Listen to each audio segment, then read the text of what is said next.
Okay, are we live? Let us find it. Waiting for the video preview to pop up, and there we go. Beautiful. How we doing, everybody? I wanted to get back to this sooner, but life is complicated. It's been... Life is too complicated. Yeah, it's been busy. Yeah. Especially since we had Easter coming up. Good lord, today was a mess. Life has been a mess for the last week or so. Yeah. I know you told me a bit about that earlier in the day. Yeah. So I grabbed the link. To see that good old stream overlay again. Yeah. I'm glad we're finally getting back to this. It's been longer than I wanted it to be between parts of this. And I want to see where the story goes from when we left off, because yeah, we gotta. You sending out the links? Yep, I am. I'm also just trying to get a sense for where we were last time, just because it's been a while. Yeah. March 29th. Yeah, been a bit. Yeah. Okay. Yeah, we're in fucking like halfway through April.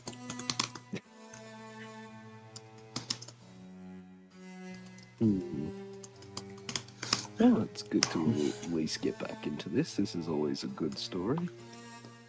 Yeah, that, and with the mod I was playing last night, I was really starting to feel the burnout of playing too many mods for the same game. Yeah. And like, you always like, I know like this is a different experience, and like, that's another reason why I picked this one especially, because it has a different tone and it feels engaging.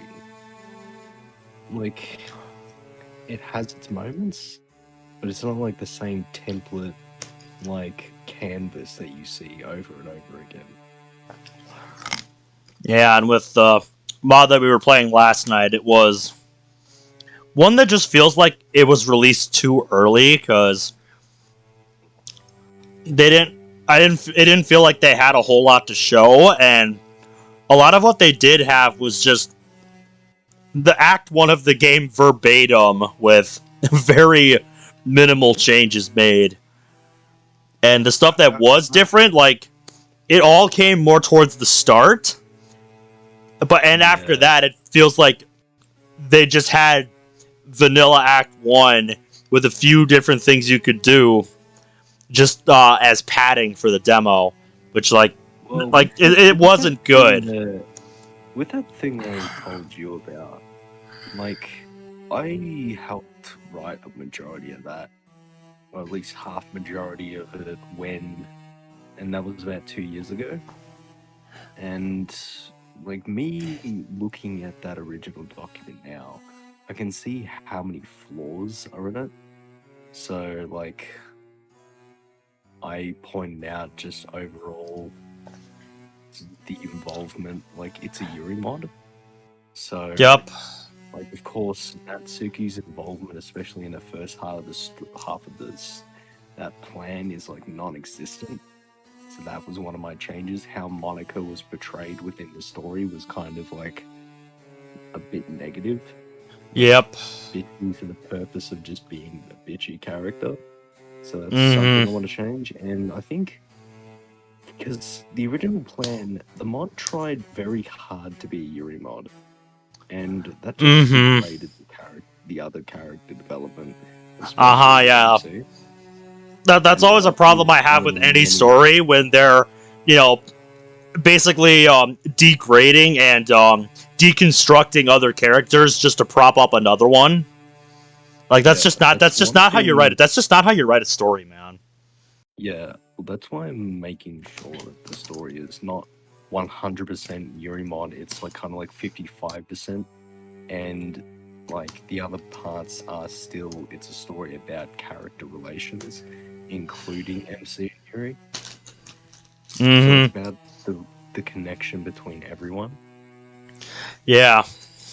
And not to spoil certain plot points, but like at some points in the story, a massive shift in those character relations do happen, and there are massive changes in how everyone is. So, like, and even at those points, the story doesn't end. So that's why I kind of want to, because especially with Monica, the way she's portrayed in the beginning damages her character development and her relations with the other. Because I might spoil the start because it's in the demo of the original anyway. It bases after the festival because at the festival, basically Monica just went bitchy and just started personally attacking everyone. And yeah, I've seen mods like that. Yeah, I've seen mods that take that approach. It wasn't even subtle, and like then a 4-month time skip happened, and basically none of them ever talked, and MC in that part, like after the 4 months time skip, was just thinking about Yuri, not for the fact that like he hasn't talked to like his best friend or childhood friend Sayori in like 4 months, and what he's focusing on Yuri. Like, yeah, it's okay, like a bit much. Yeah, it's like Monica. Cool, but you don't just get to forget the fact that your other friends exist and things are kind of fractured. Monica, cut to that part. Her involvement in the story was practically just she was ostracized from the rest of the cast, and Natsuki was just non-existent. Like in the first 14 days, or no, not 14 days, 7 days, they'd be full in-game days. Natsuki was barely brought up.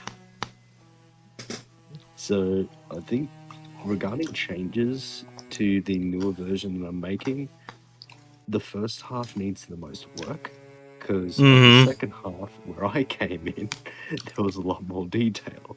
So even when I'm still an inexperienced writer, I was still decent. But with all that part together, I want to at least make something that's both consistent, it flows good, the character development between everyone has meaning. It's not forced. I want to have parts that are memorable.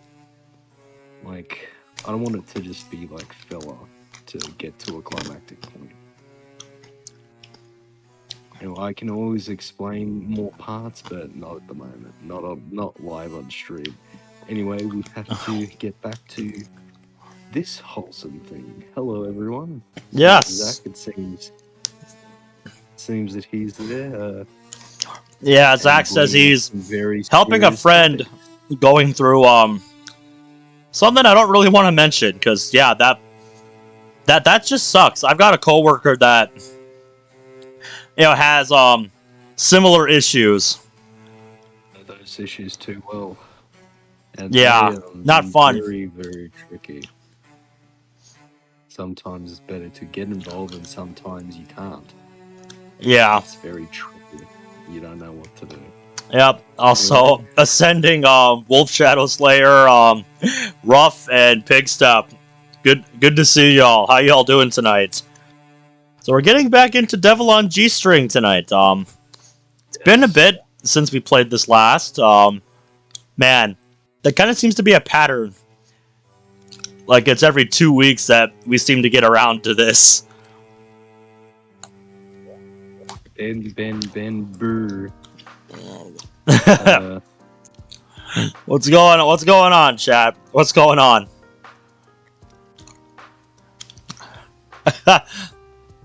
Oh, are you trying to show me the new emoji that's mocking NFTs? Because if so, that's good. That's good, I like that. G-string mean and the violin G-string. Uh-huh. Musical reference. because the protagonist likes Buck. Yep. And once again, I have to go back to the fucking hotkeys menu. Remember what my shortcut keys are for this. Yep. I said same as click to be space. Hide game screen. I don't need that. Config is right click. Backlog would be the history. Yep. That's the key I was looking for. Yep. Backspace. That's what it is. Or the middle mouse button. That's right. Yep. Yep, that's right. So let me look at that. Oh, that's right. The last thing we saw was Mao making a demonstration to someone that was supposedly, I think, coming in to take his place at the company. Yeah, the new character we were introduced to. Yeah. Yeah, that was... That was a great scene. Do we play? Yeah, it was. Yeah, I remember just like the finger game, and instead he just snapped. Yeah, the finger game. Yeah. Like he was looking at it too logically rather than looking outside the box. Basically, is what he was trying to demonstrate.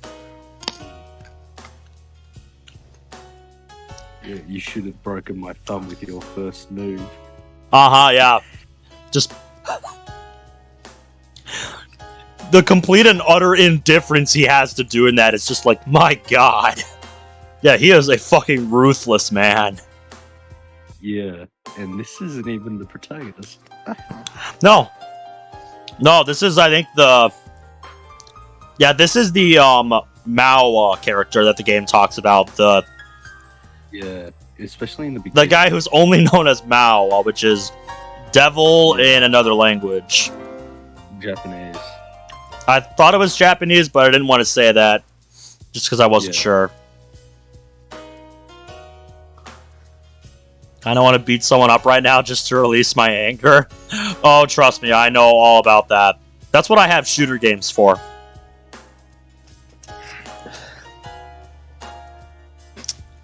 Anyway. So that was the last thing we saw. I didn't really... Zach. Other than that, down, I didn't really skim through our last session that much, so... Let's get back into it and get our bearings.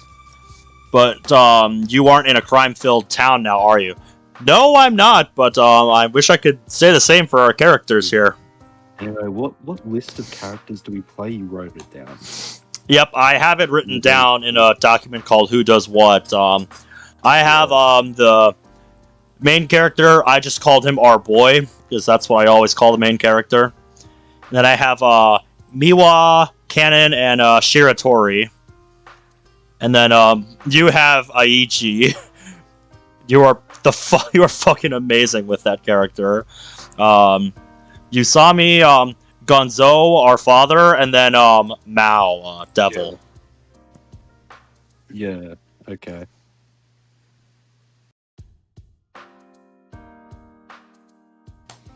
Alright, let's get back into it.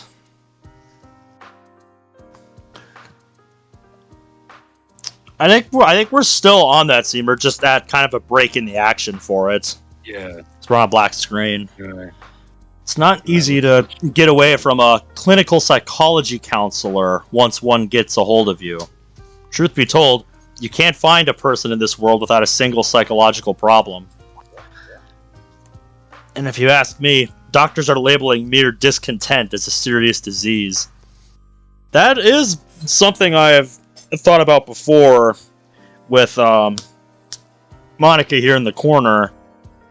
You know, she wonders if some mental diseases are being overdiagnosed. I don't really have much of a stance on it myself.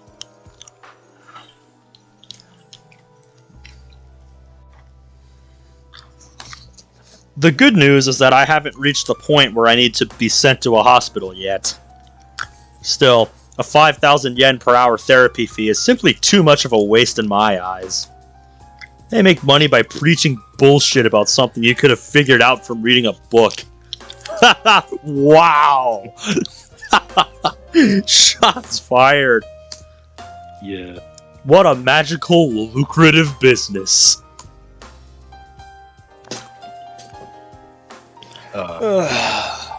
Okay, so I'm guessing this is you. I Or is think it so. Mal? I'm not sure. I think it looks like Mal to me. Depends on it. Hold on. Tut, do you want me to just read this so far? Yeah. Yep, we'll figure it out as we go. So should I just talk about my past again? A certain building in the business district houses a clinical psychology institute on its 5th floor. Beyond the reception desk, inside the therapist's room, I sat sitting face to face with the attending physician. The room itself was a spacious 500 square feet or more. A comfortable sofa and a surreal landscape painting are present to relieve anxiety, and a pair of matching tea-colored bookcases position themselves alongside the daily commodities. Even the light music that was circulating the room was there to target the sought-after goal of soothing a patient's soul. Really now.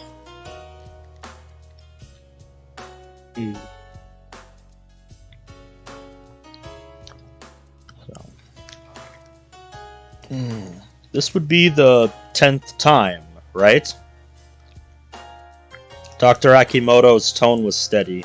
His overweight body was wrapped in a white coat, and he directed a warm gaze at me. I've already read the story of his life from the back cover of his book.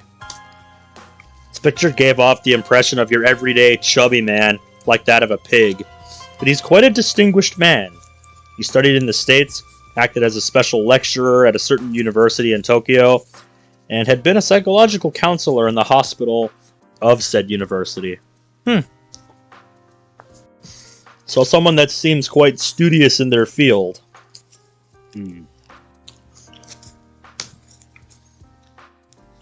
Okay, so this is you. Kyosuke-kun.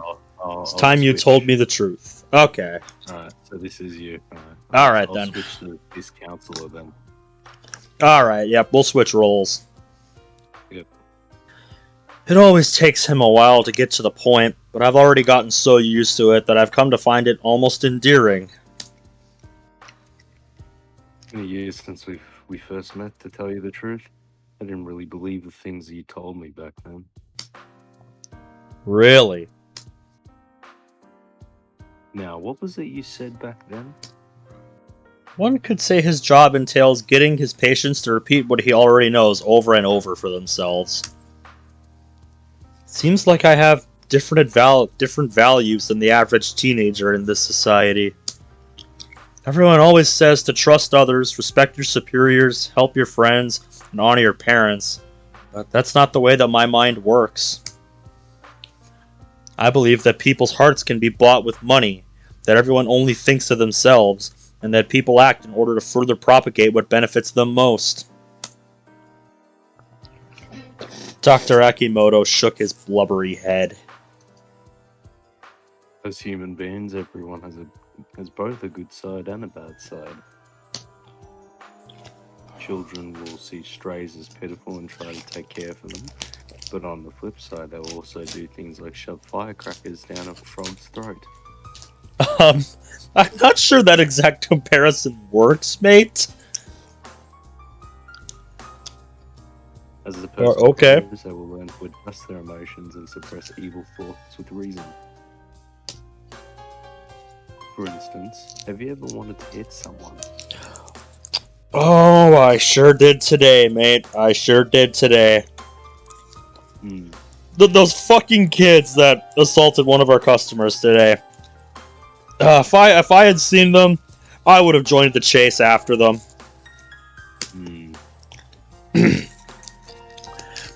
Yes, when someone borrowed money without any intent to pay it back, I wanted to kill him. This is definitely his eye. Yep, definitely. This is definitely his eye. Yeah, this is That's why my stock team manager invented a system so that he doesn't have to worry about so that his friends don't have to worry about paying him back. Whenever a friend of his needs money, he just says, okay, what can I buy off of you? Because, hey, if they don't pay him back, then he still gets something. Mm. And if they don't want to sell him anything, then he's not going to lend them money. Smart. Yeah, he learned from past experience that, yeah. You know, if they won't pay you back, get something in return. Mm. But you didn't really kill him, right? Yes. He nodded again, satisfied. Yes, that is the boundary. That is the line that separates you from personality disorder sufferers. No, that's just called being logical. This could also just be the standard problems and worries that come with growing up, yes? Actually, a certain university professor in America did an experiment. It proved that the hormonal fluctuations that teenagers go through as they grow up does not significantly contribute to development of delinquent behavior.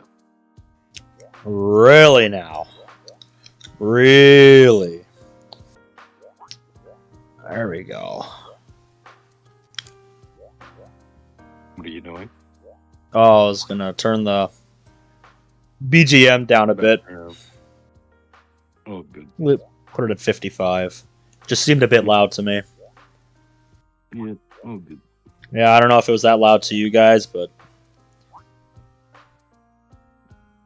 it was just kind of drowning out Logixel on my end. Hold on. I just got my stream volume down. My microphone's fine. I just put it a bit closer. Okay. And I'm speaking a bit more quiet. All right, we'll keep going. I am tired more these days. But the things I'm doing right now aren't all that different from the actions of a delinquent. Gonzo introduced me to Dr. Akimoto. So on some level, he knows about my position within the Azai Corporation. I'm trying to say that your belief in the fact that people can be bought by money must stem from some underlying cause. And that cause is? That's something that you need to figure out on your own. Oh. Truly a lucrative business, worthy of respect. Of course, there's a reason that I spend my money on this counseling. This is a process that I must go through in order to receive a psychiatrist's signature on certain documents. Those documents waive a large portion of my school's attendance and credit requirements, making it easier to graduate. Hey! Amazing. To a person like me, who skips often and doesn't take his academics seriously, it's a great deal. You're goddamn right it is. Man knows how to budget his resources. He knows his priorities. He's got his priorities fucking straight. I wish I'd thought of something like that in high school. Oh well. Of course, it does cost a pretty penny, but I only come here once a month, so I just think of it as using money to buy time. Needless to say, I don't have some personality disorder like Akimoto suspects. So why don't we talk about what happened when your current father, Azai Gonzo-san, adopted you? That story is a bit long. Is that alright? Yes, don't rush yourself, it's fine. Because we have to remember that he's not his biological son. Uh-huh, It's yeah. his adopted son, and he kind of rose. That's right. I glanced at the clock on the wall. I have 15 minutes left of this hour-long session. If I waste too much time, I'm going to be charged extra. To put it simply, it's a result of my biological father's debt. 50 million yen in total. Jeez, how much is that in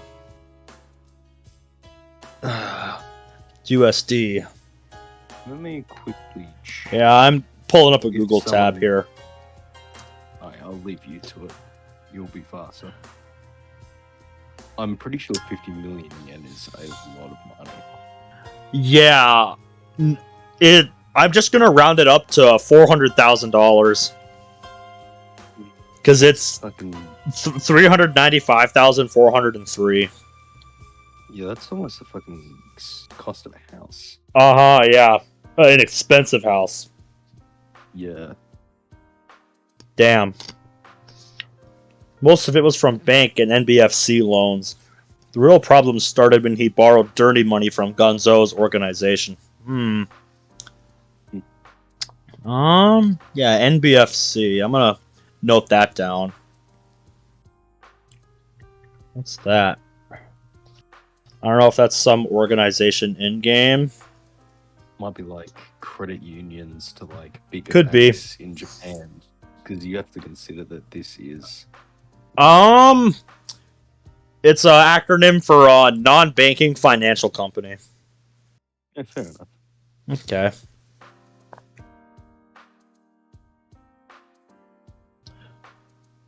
That's good to hear, Zach. That's good to hear. Is he alright? He said the situation his friend is going through has been resolved. Hopefully that's the last we hear of it. I'm happy for you, mate. If he's dealing with a predator, well... Yeah, that's never fun. I know too many people like that. And unfortunately, I've had to fucking deal with a lot of people like that. Yeah. With people, my friends who have dealt with fucking idiots like that, I had to fucking step in and handle those problems. Let's. Not a fun prospect. No, it isn't. Our family was cruelly and continuously harassed by Gonzo's thugs. Huh. So if his biological family... Yeah, so if his biological family was harassed by these people, then I'm guessing he went with them just kind of as a personal sacrifice to get them off his family's back. I think what I'm 80% sure he was pretty much sold. That could be too. That was the other thing I was going to suggest. It's not the first time I've seen concepts like that happen. Like Fruits of Grisaya, Yuji's backstory, it was similar. Yeah. But yeah, I'm like 80% sure like he was like sold as collateral. Yeah, But we'll figure it out. Let's see how close we were, because this is pretty telling here. After mortgaging the house, they carried away all our belongings, furniture, and electronics. There was nothing left. I only found out recently that they sold everything to a pawn shop. Mother was a bit sickly. Since we didn't even have a bed, we could only lay down some winter clothes in place of futons. Still, even my wildest dreams could have never suspected the loan sharks to be so cruel.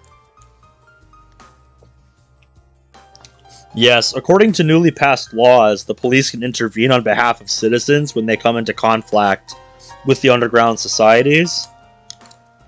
There is even an organization called the Victims Association. They used the internet to expose the ways that money went through the underground. But these efforts were merely a joke to those people. If one debt collector is chased away, another will come. If that one is chased away, yet another will rear its ugly head. No matter what, no matter how many times we fled or sought shelter, they would find us and knock on our doors.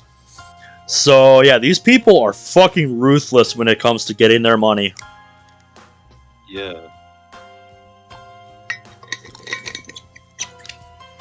Oh, I think we're about to keep. So, yeah, it seems like the authorities underestimated the size and scale of the problem.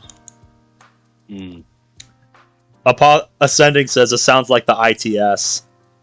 Oh, the IRS. Yeah, just on a more criminal level. Yeah. Filing for bankruptcy was popular for a while, but the process would take approximately 1 year from the initial claim to closure. During this period of time, if the loan sharks caught up to you, you'd be dead. Your home, your parents' home, your friends' home, hotels nearby, taxi companies, newspaper stands, any place where one could get a temporary job. They would search everywhere. In their minds, it's a humiliation to allow one's prey to escape. So, kind of a perfectionist mindset. Well, it's also like a hunter's mindset. That's true, yeah. Like, mildly coincidence predatory people. Yeah. As people hung up on preserving their honor, those stubborn bastards would chase us to the end, only stopping once they devoured us whole. We were easily caught at my grandmother's place. They even chased us all the way to Hokkaido. It was terrifying. I imagine... Just imagine just living in that kind of environment as a kid. Yeah, goddamn. That would mess you up. Like, defenseless child. So, yeah, as I thought, that's a northern place in Japan. It's close to Russia. God damn. Escape. Those bastards didn't even spare Mom. They bashed my face in when I tried to protect her. That was how I first became involved with Azai Gonzo. I glanced at the clock again. The hour's almost up.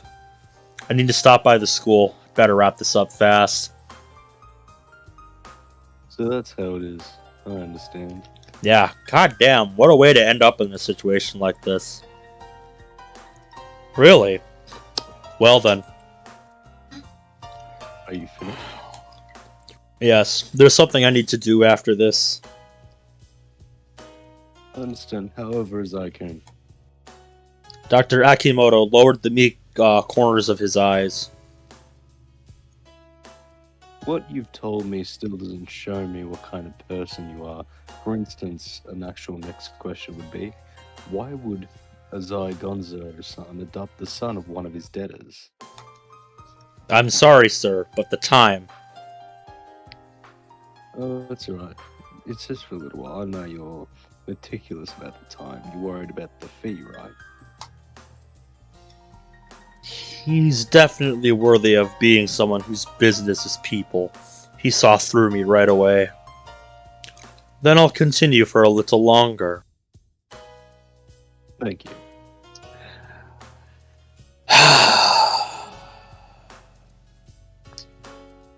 He said, you might just be something. Someday. Gonzo said that? It's probably because he saw that I didn't seem scared, even though I was being pounded on by the thugs. You were quite courageous then. It's because my mind had shut down at the time. Really? I really didn't want to make a new invite link just so I don't invalidate the other one.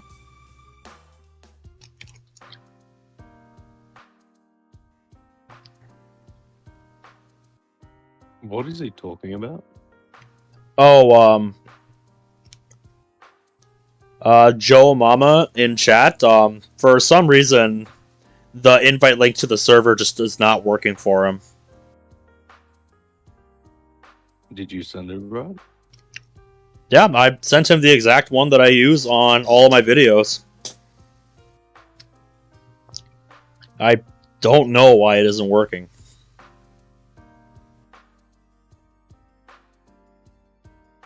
Well, it's active. Yeah. And that's the... Yeah, we didn't change anything.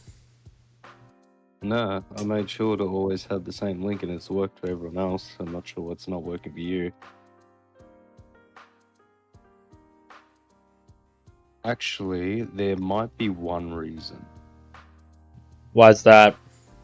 Moderation. How long has he had his Discord account made for?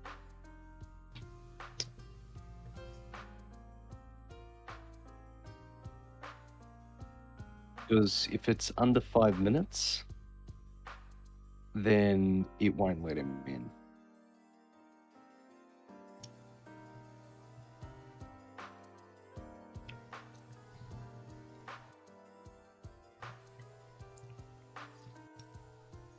Which...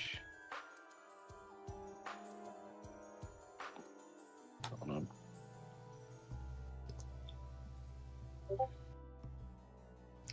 He says his account's like 5 months old or something. Mm.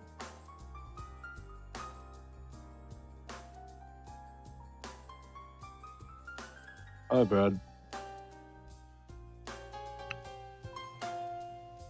No, everything's fine in the server. It's not sending him, then the server's blocking him.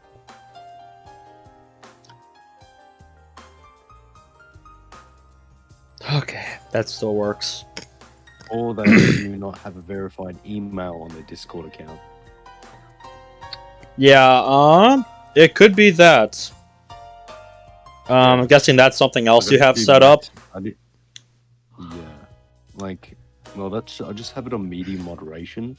Uh-huh. I thought that high moderation, having like a verified phone, was a bit much.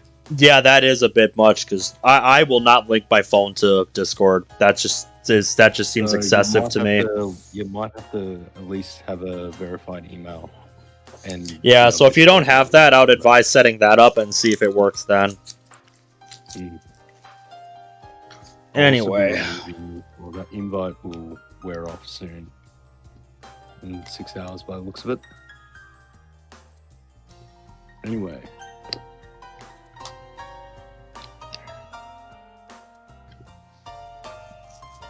Whatever the case might be, it's quite impressive to have Yakuza see potential in you like that. Not sure if that's a good thing or not. This man's too warm. I've met many people like him in my time. Nevertheless, I don't feel anything. No matter how upstanding a person is, you can't trust him. Even distinguished people, like this university professor and hospital advisor, are still after nothing but money. There have even been occasions like today where he gave me discounts on the extra time I took. But that too is just another attempt to placate and manipulate his customers. If personal interests aren't a part of the motive, then things just don't add up. I'd rather deal with the simple, easy to understand side of humanity than try to truly know someone. So I became the son of Azai Gonzo. Because in the whole world, you won't find a bastard that's as simple as him. Gonzo gave me a warm place to live, everyday necessities, and the means and motivation to graduate from middle school. If I went to see him today, mentioned that I wanted to work for the family business in the future, he'd enroll me tomorrow in business classes only the rich could afford. If I decided I wanted to get in shape, he'd introduce me to a boxing coach. Only, he didn't do that out of love or goodwill. After he heard my request, Gonzo would say the same thing every time.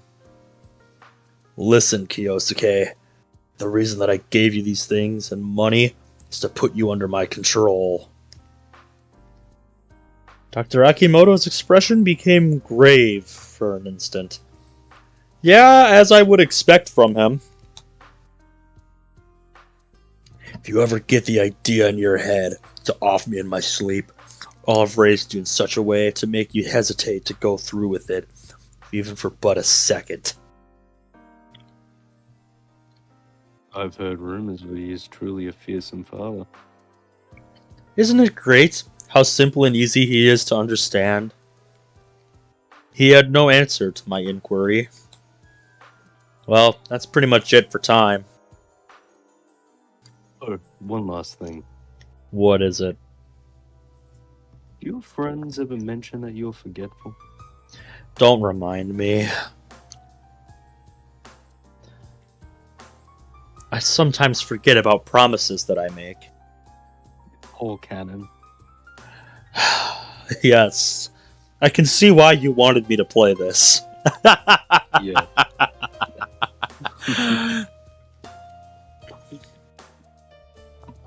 Apart from the whole association with the underground, yeah, he is a bit like me. Well, I just think that the different characters, like, this is kind of I chose this mostly because what you're used to. Yep, But then I know. this MC, who is the least dense and is extremely self-aware of what he does. Mm-hmm, I know. And the intelligence that goes into nearly anything he says. Yep. That he What has about it? clear motivations and views about life itself. People. It's nothing for a busy young man such as yourself. Such mistakes are normal. He's clearly trying to hide the truth, the reason that he asked me the question. He likely intends to leave it hanging like that on purpose, as a teaser for the next appointment. Well then, let's meet again at the next opportunity. Thanks again for today. I straightened up and left. After I paid at the end of the hall, I was suddenly hit with a wave of dizziness. Uh-oh. I need a change of pace. I'm forgetful? I should be complaining about how I can't forget. I can't shake the resentment that comes from her casual trashing of my CD, knowing that it's something that I valued more than anything other than my own life. Cannon. I'll make sure that you pay.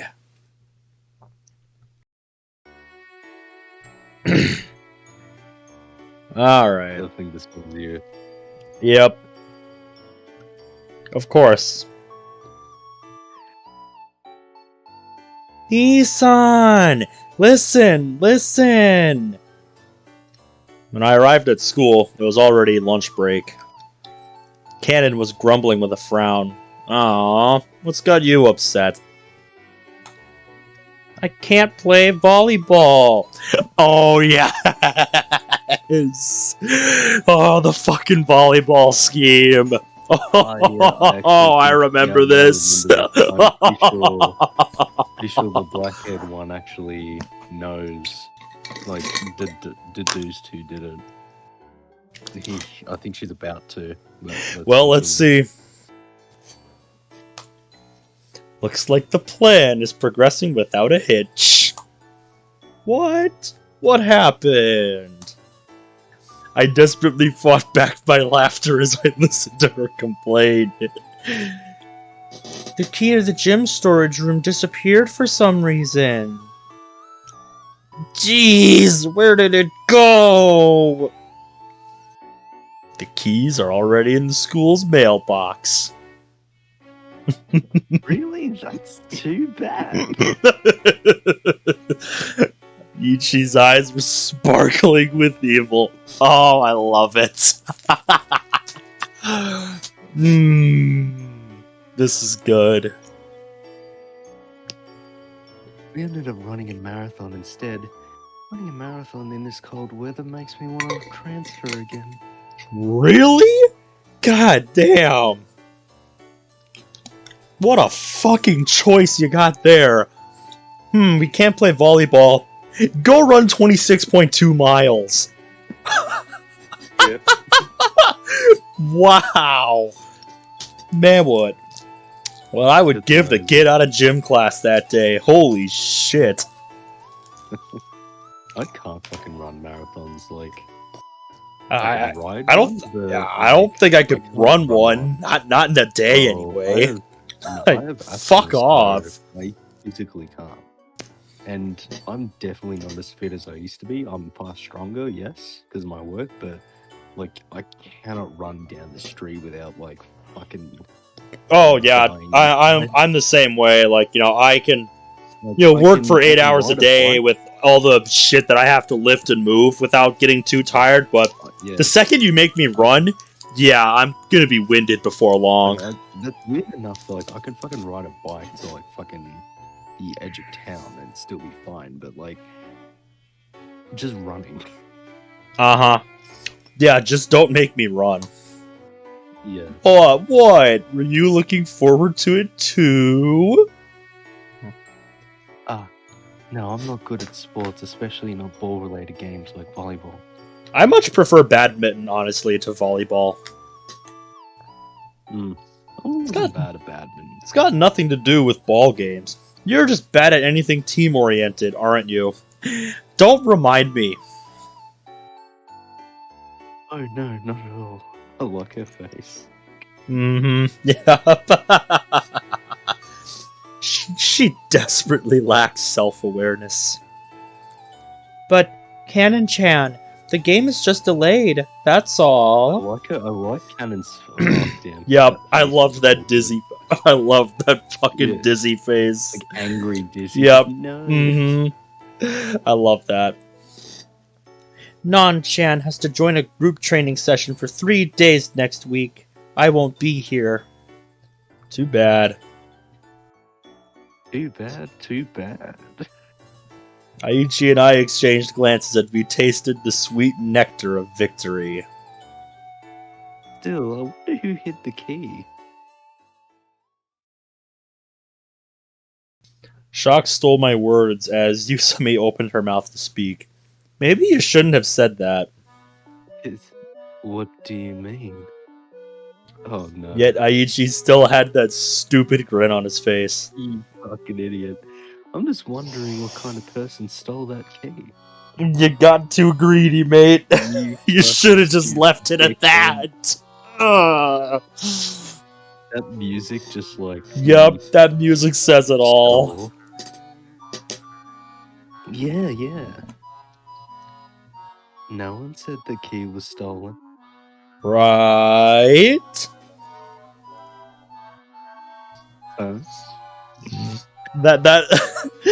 That's the face that says, "Oh damn it, I fucked up.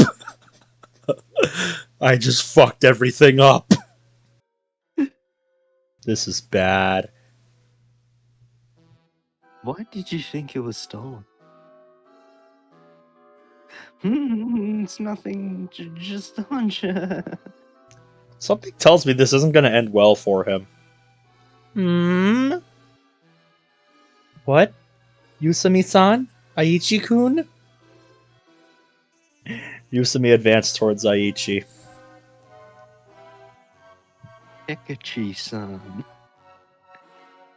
I told you it's Aichi. Takeshi-san. Did you ever see or use the gym storage key? This is bad. This is really bad. The key? No, I never saw it. It's always been kept by the teachers. Then why did you say that key just now? Huh? You said it, didn't you? I wonder what kind of person stole that key.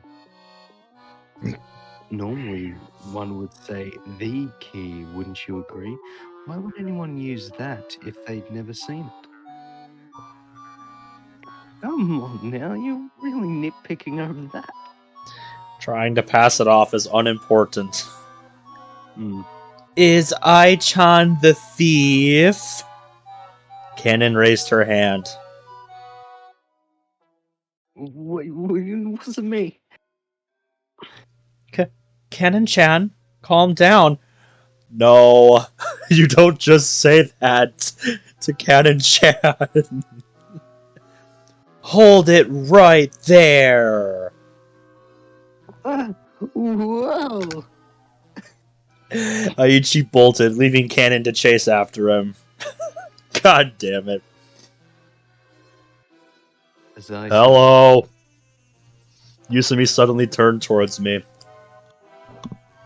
Thanks a lot for yesterday. Oh. Yeah, no problem. I have a bad feeling about this. Okay, Han Solo. Sorry. Your line. What do you think? No, I'm not that smart.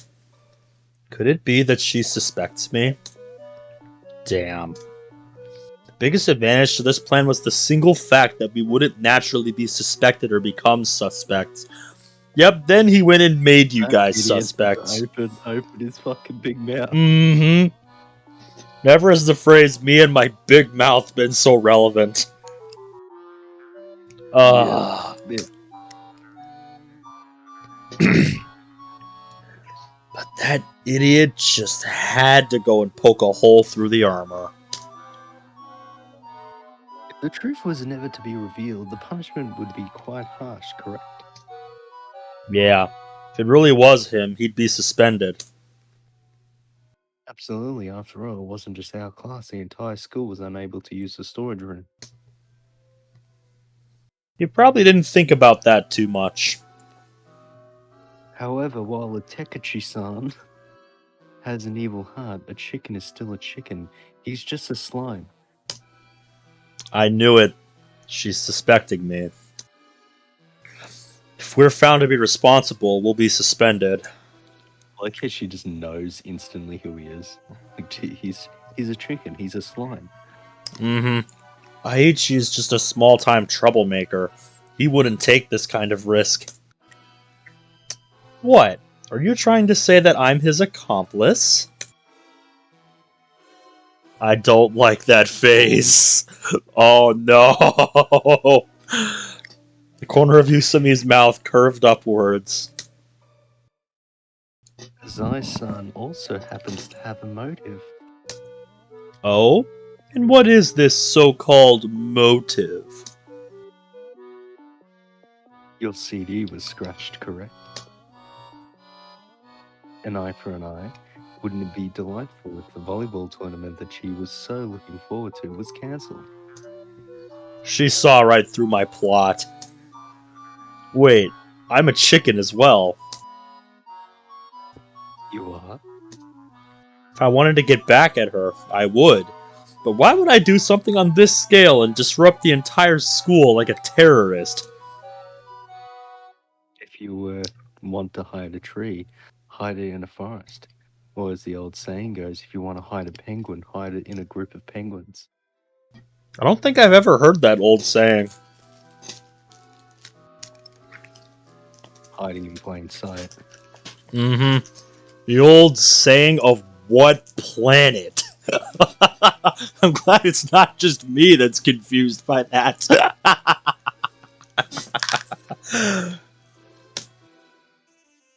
When one expands a list of suspects, it becomes much easier to hide from justice.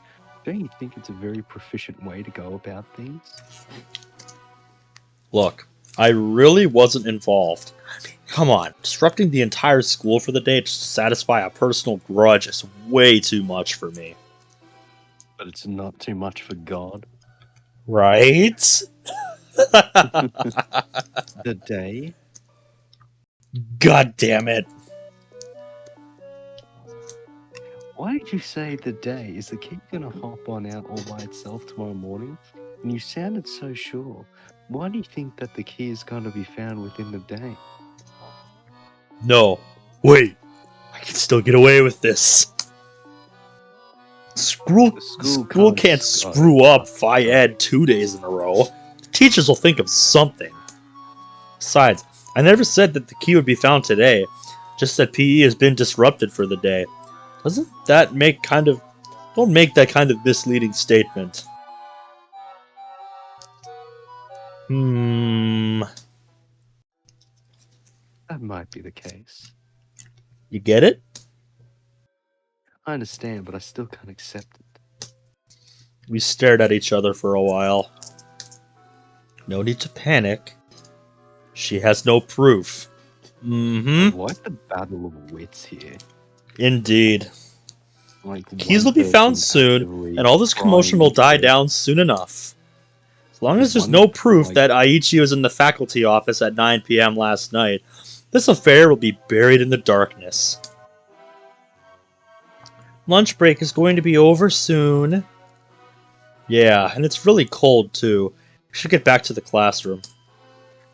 Cannon-chan, don't you think you should stop? Cannon was yanking Aichi along by the tie. Oh, I'm having fun picturing that visual. It wasn't me. It wasn't me. Why? Why?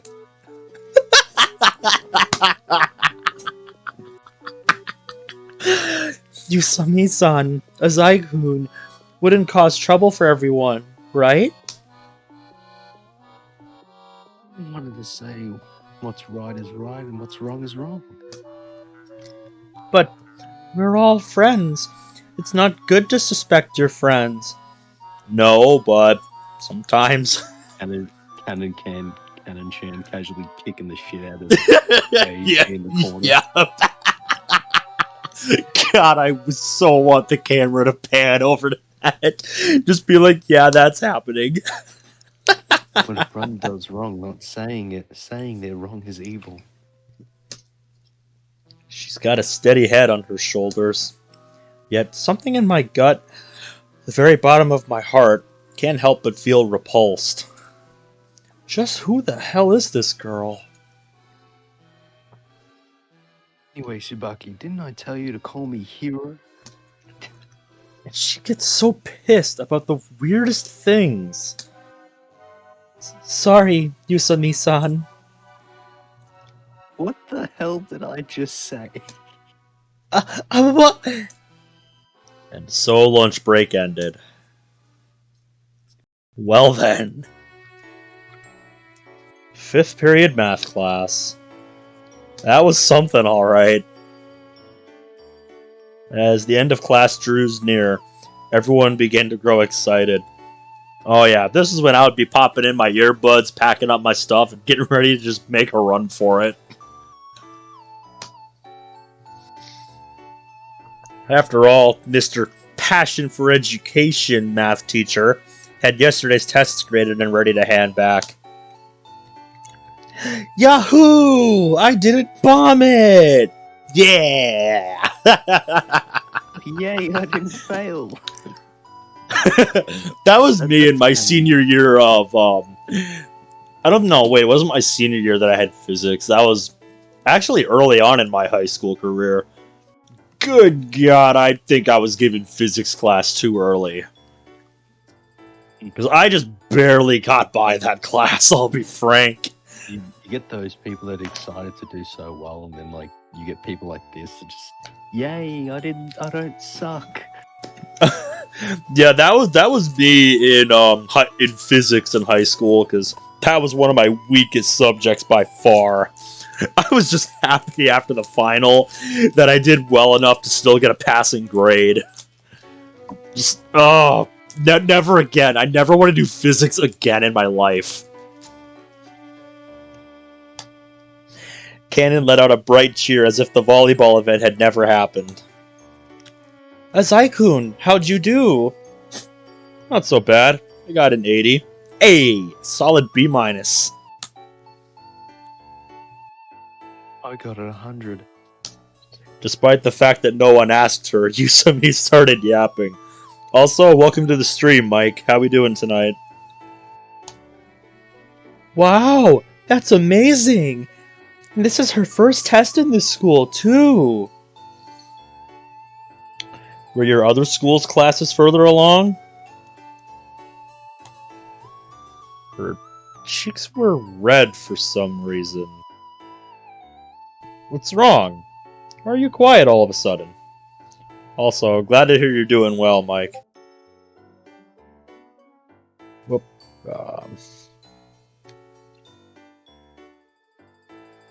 I'm thinking it might be cool to say. It was Oh just my a fluke. god, I don't know where you found that, but that's amazing. Ascending just sent me something. Is it horrifying? No, it's something I didn't know I needed here. Let me pull it up on my obligatory random shit window. Gotta now go to live just to see this shit.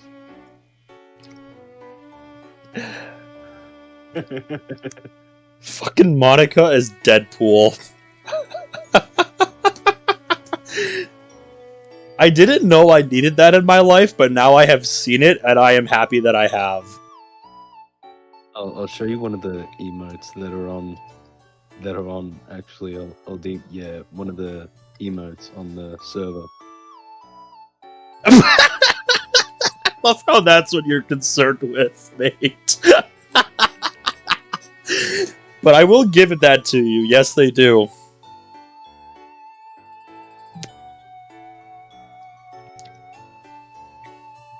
I am so happy you found that.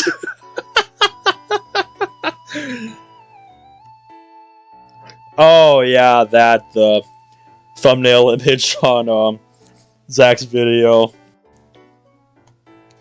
I can't believe that exists either. Let's continue.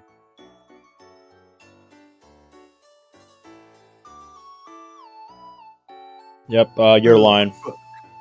Yeah, I've already said it. Oh, sorry. She's as bizarre as ever. Excuse me. Aichi suddenly raised his hand beside me. I should have gotten this one right.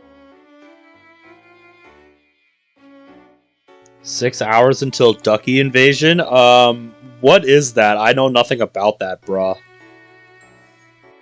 He donned the cute mask once more and pattered over to the teacher. Ugh. What, Aizawa? This question here, you marked it wrong even though it was right. I would love to see the question. Oh, sorry. Yeah, that should be marked correct.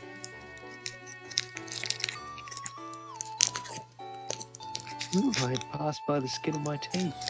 I can relate. Study harder. Aichi stuck his tongue out and the teacher lightly hit him on the head. Bap! Unsuspecting girls scattered about the classroom glanced in his direction and giggled at how cute he was.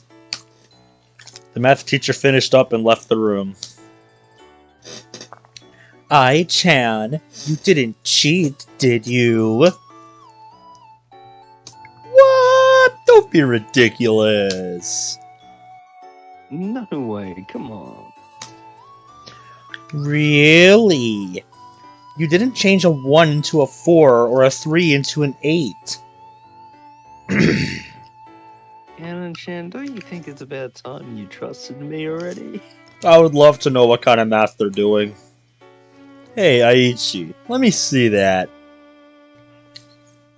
On the test, there were 5 places where an X had been replaced with a circle. And of those 5 places, not a 1 had an easily changed answer, as Canon had suggested.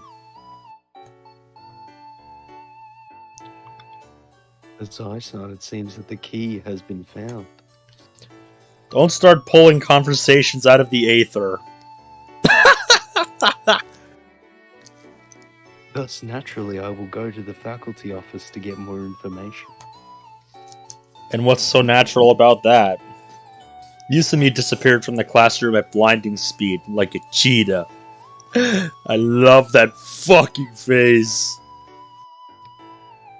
Yosuke. Aichi whispered to me. There's no problem, right? Don't panic.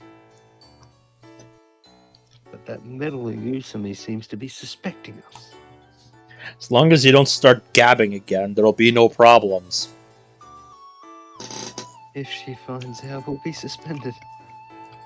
Indeed. Aichi, if this was a clue, I'd be waiting for you in the study with the candlestick. What, you plan to shut me up? Damn straight. Get it now? Next time Yusumi asks you about it, distract her somehow. Even if you have to pretend to be insane, just don't tell her anything. Also, bruh, if you're confused, you must not play zombies.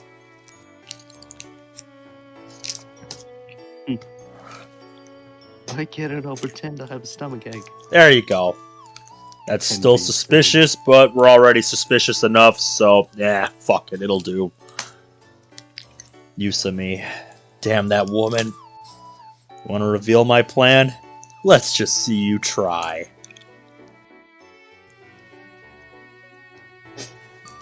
The brilliant sunset shot through the classroom. Brilliant indeed. Yeah, I like it. I always like sunset lighting. The art and textures in this are top notch. Mm-hmm. I always love me some good sunset lighting. Yusumi's been quietly sitting in front of me for the entirety of the final class today. Not even a single hair has moved. Hey, Yusumi. Hey, don't ignore me. I already know the time of the crime. She didn't even turn around as she suddenly made this shocking revelation. When was it? The teacher who was on duty last night told me a few things. Miss Noriko? Yusumi nodded lightly. At 8:30 last night, when the teacher in charge of the badminton club cleaned up, the keys were still in the faculty office. I entered the faculty office at 9. So the keys were taken after 8:30 yesterday. What else is there? Today, the first thing in the morning, that same teacher tried to open the storage room for morning practice. At the time, the keys were already gone. Thus, the keys were still there at 8:30 last night, but stolen by the next morning. Are you sure they were stolen? The storage room key wasn't the only one missing. The master key was gone too. None of the teachers used the master key yesterday. It was in the faculty office the whole day. Of course. If the master key disappears at the same time, theft is by far the most probable cause. The thief's goal, without a doubt, was to prevent the use of the storage room. Well, that sounds just about right. The time of the crime was between 8:30 and 10 last night, because that's the time when Miss Noriko locked the faculty office doors. During this time, did anyone other than Miss Noriko enter the room? According to her, no. Then could Miss Noriko have been the culprit? After those words escaped my mouth, Yusumi immediately got irritated. If Miss Noriko was the culprit, she could have done it at any time. There would have been no need to steal it when she was the only one there. That was a dead end. In the end, Miss Noriko had no motive. Stealing the key wouldn't benefit a teacher at all. Saikun, what were you doing last night? Last night? This is a trap. Yusumi already got this information from Miss Noriko.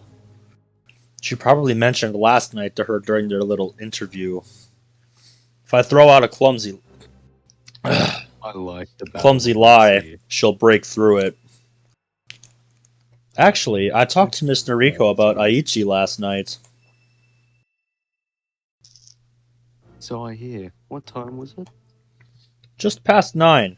That's what I want to say.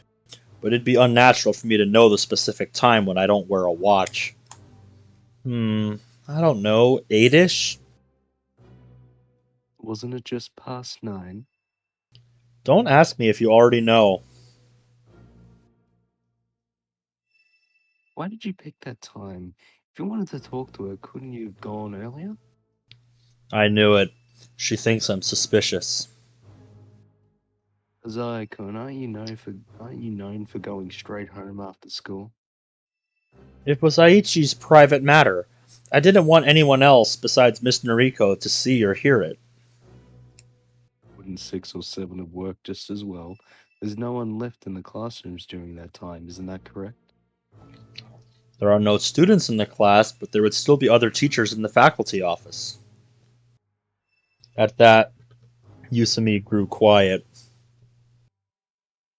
Never mind, you're just watching out for a friend. Alright, I've muddled my way past that. The problem is what's next. The problem is Takeshi-san's desk. I knew she'd go there. Apparently he wrote a love poem for Miss Noriko on his desk or something, right? I believe that is something that happened. Yeah. Yeah. Yeah. It used to be there. I've never seen him write anything on it. That's because you just transferred. Correct. That's why I went around and asked everyone. It seems like no one has seen it either. This is never going to end. I lose. I made that up. So that'll be your next maneuver, will it? Say what you will. I've always wanted to play matchmaker between the two of them. So I was lying. Big deal.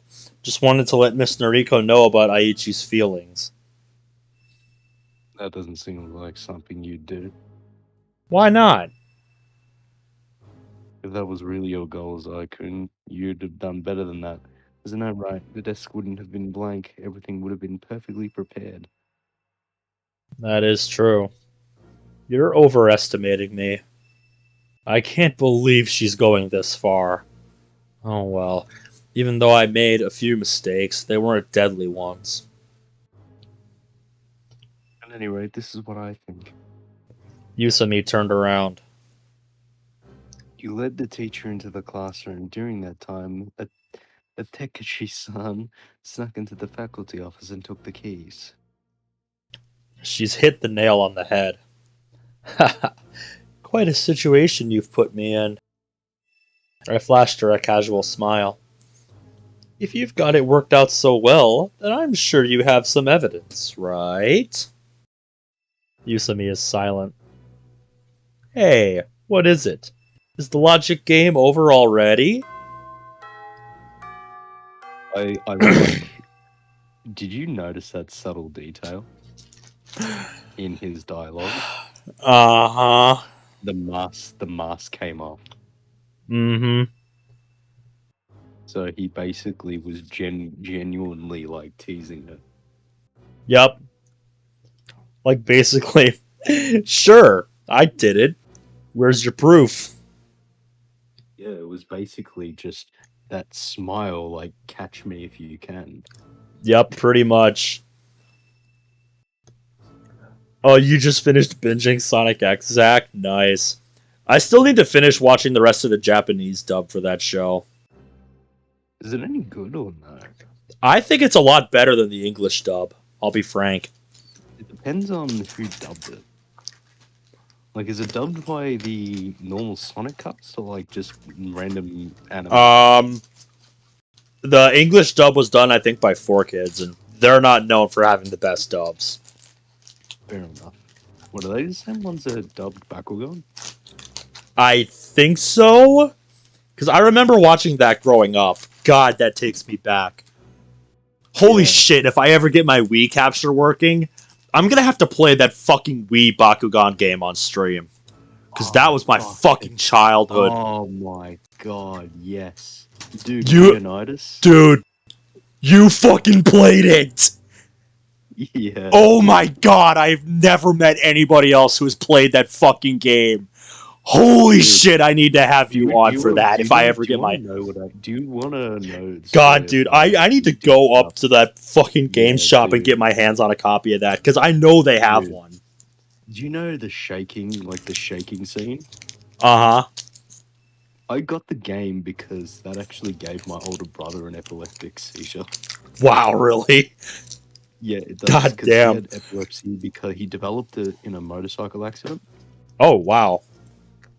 And yeah, that kind of stuff triggers him, so I was basically given the game. Wow. And that's how I played it. And yeah, dude, the tournaments gave me the shits. Yeah, dude, I was just in love with how it played and all the variety and the fields and the team that you brought. Just man, Yeah, it was. Oh, trust me, mate. I'm much more of a Pokemon person now, but god damn, just the thought of playing that Bakugan game again takes me back. Yeah, fucking. I never really got into all the new Bakugan stuff after that, but oh nah. Oh my, never liked like it. Oh man. I think at that man, I want to get that fucking game and get my Wii capture actually fucking working. Yeah, Because I think Ninja I need like Destroyer some kind of was the limit splitter of so that the like, video feed shows up on both my laptop and my TV as well. Because last time I really seriously tried it, I was able to get the feed working on my laptop, but there was nothing on the TV. And hard to play a Wii yeah, game when you can't fucking see it on the TV. yeah, yeah. That game was fucking that was my childhood. That Um, and Sonic Unleashed. yep. But I got Sonic Unleashed for PS3 after the fact. yeah, That's still a good looking fucking game. Don't oh yeah, at me. That's a good yeah, looking game. yeah, yeah. I think it's especially one of the better Sonic games of the newer generation. Oh, And for sure. I'd and say it it's the still best holds up example today. of oh yeah, it fucking does. It's somewhat smooth. The Wii port's terrible, but like Yeah, that's what I've heard. The Wii and the PS2 version is inferior. yeah, well, the Wii version just oh god, don't even get me started. I don't But even want to think about it. yeah, just I remember. Just those were the good days. Yeah. Oh man. But yeah, with the anime, Yeah, I remember going back to all the. and that was it. Sorry, I'll let you finish first. Then I'll go back to what I was going to say. Yeah, New Destroyer I think was a limit of where I got up to. Like in the anime, and I just stopped watching.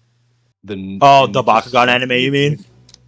Yeah, because yeah. anime was the people that did the English version were the ones that dubbed that game. Yeah, I noticed that. Yeah, when I played it.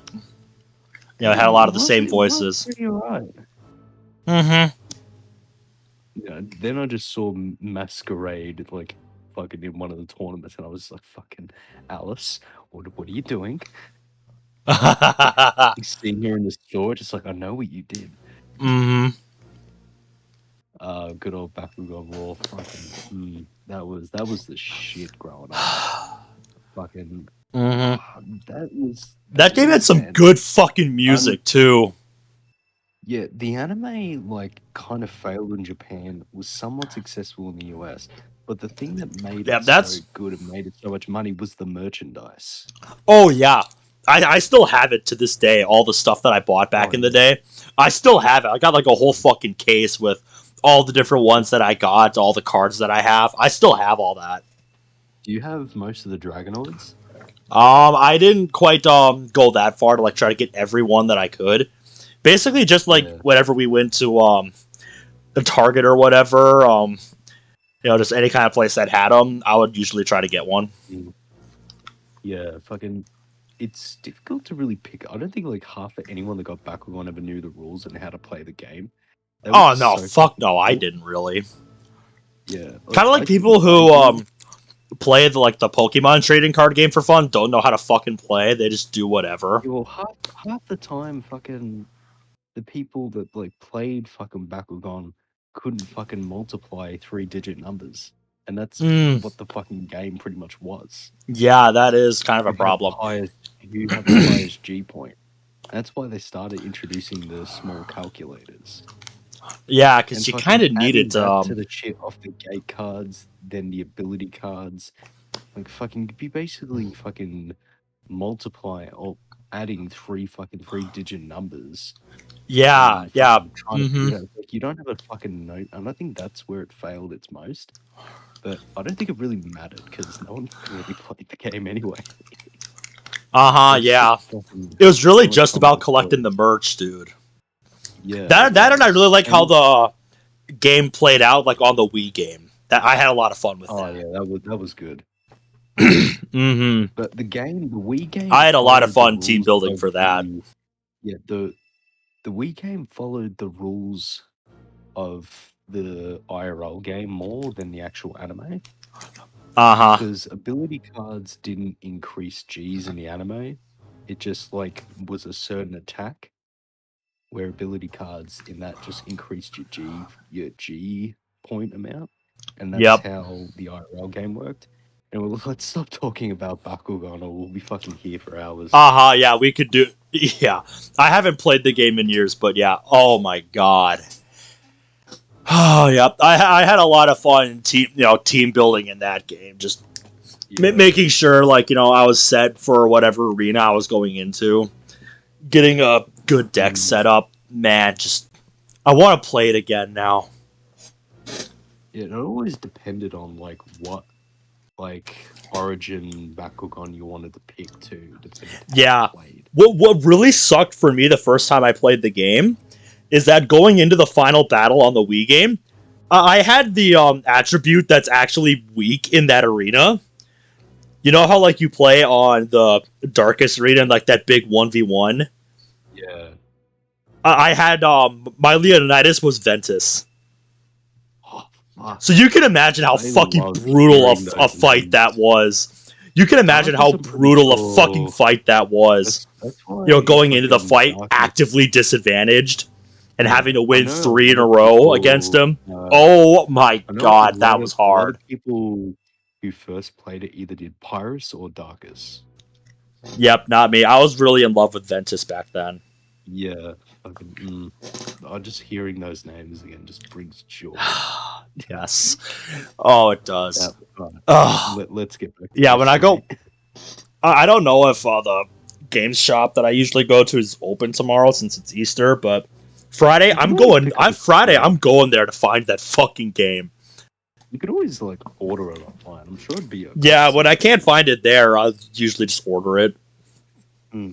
But I like to try to find it from them because I love shopping there. Yeah. Anyway, that's enough gushing about Bakugan. Let's continue with the story now. So, it's the end of the school day. As if synchronized with the bell, Yusumi stood up suddenly. Evidence, huh? He thinks he's got her cornered. The gaze of the entire class was on her. Yusumi's expression, contrary to that of the average teenage girl, bore an intimidating, dignified presence of superiority. Of course I have it. Huh? Then let's see it. What? I'm not half sure. This might be bait. Let's see. I think. Alright. I have evidence that a Takeshi-san was in the faculty office last night. What? Did someone see him last night? No matter how good she is, she couldn't have found an eyewitness during the short break. Then just what is the evidence?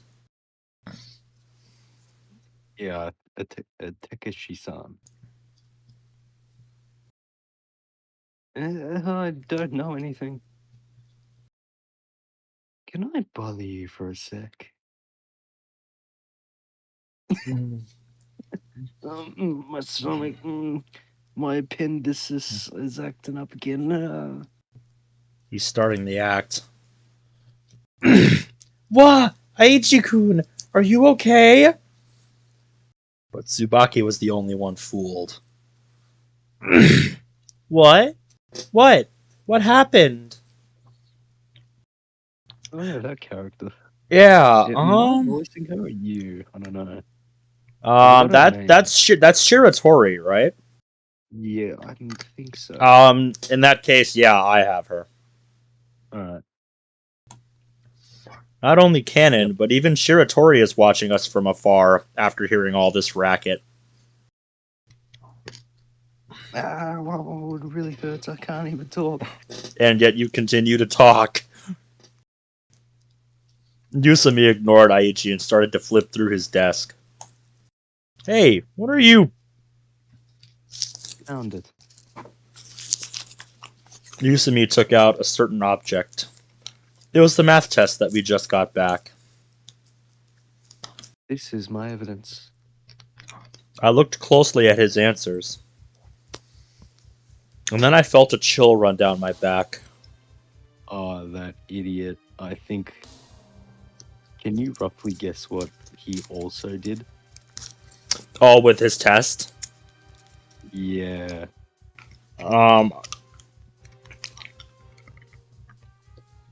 What do you think he might have done in the faculty office as well?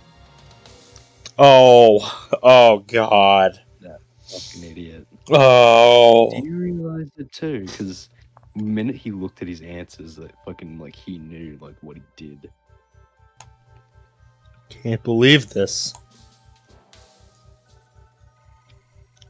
You're a smart guy, Azai-san.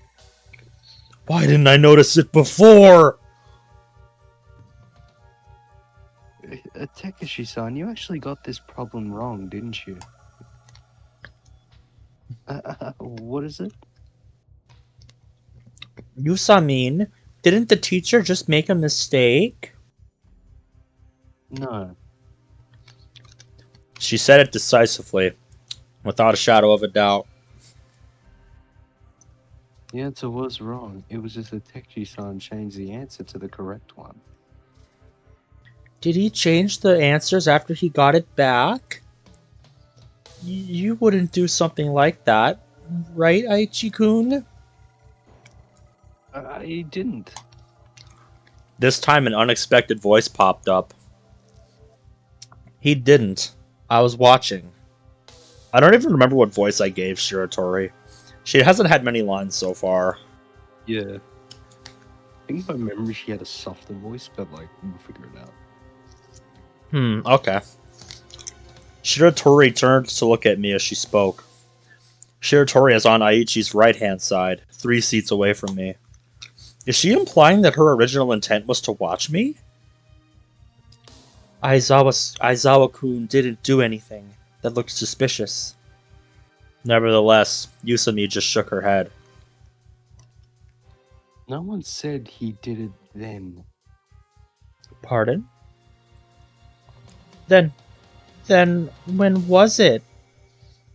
It's over. Last night, just past 9. Fuck. There's nowhere to run now. In the empty faculty office. Is there any way to get out of this? Always look closely at the answer. Aren't the letters crooked at the places where he changed them? You're right. There are even little holes between each of the letters. Or each line of letters. The table. But what is that? And how does that put him in the faculty office last night? Yusami nodded. She's figured it all out, chat. It's common knowledge that such an act of test taking is performed on one's own desk, not on the floor or someone else's desk. Only a Takeshi-san's desk doesn't have a scratch, it's very clean. Then why are the letters so crooked, and why is the paper torn? That's just too strange. Thus, isn't it logical that this response was written in some other place on some other desk? And where would that other place be? I remembered the events of 2 days ago. Alright, I'll do it. I held the pencil and gazed at the questions. This goes here like this. This is really easy for you, isn't it? The teacher was staring at me like a hawk, observing my every move. Yeah, I remember this scene. Stare at me like... Ah! What? The lead snapped. Well, just look. The desk is a little bumpy, don't you think? If one were to look closely, one would notice the many small holes on the desk, alongside countless scratches. Well, it is a teacher's desk after all. It served me well these long years. Oh, come on. It's just a desk. Trying to write on this thing messes up the characters. Look right here. It even made me tear a hole in the paper.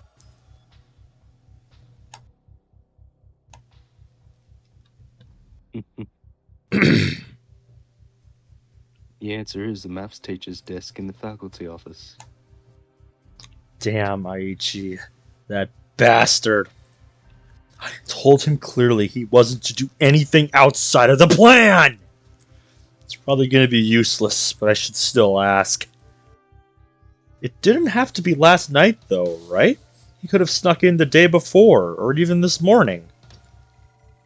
I asked the teacher. It took him until 8 last night to finish grading the tests. Which means that if a Takeshi-san wanted to see where he got it, it would have been after 8 last night. If he didn't know that he was wrong, then he wouldn't have tried to change it. But even if he was in the room, he might not have been the one to steal the keys. Yeah, I didn't do it.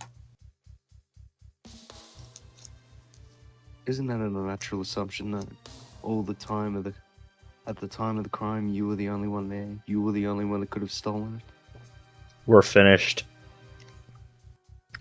Oh, Aichi looked at me with a helpless expression. Of course, you suspect me as well. yes, since the teacher wasn't there when a Takeshi-san snuck in, it only makes sense that you were the one who distracted Miss Noriko. Huh. Don't need that S there.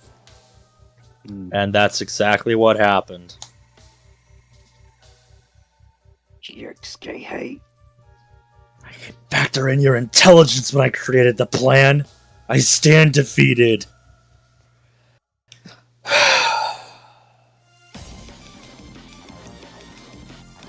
You're gay. The sound of Aichi's resentment echoed around the entire room.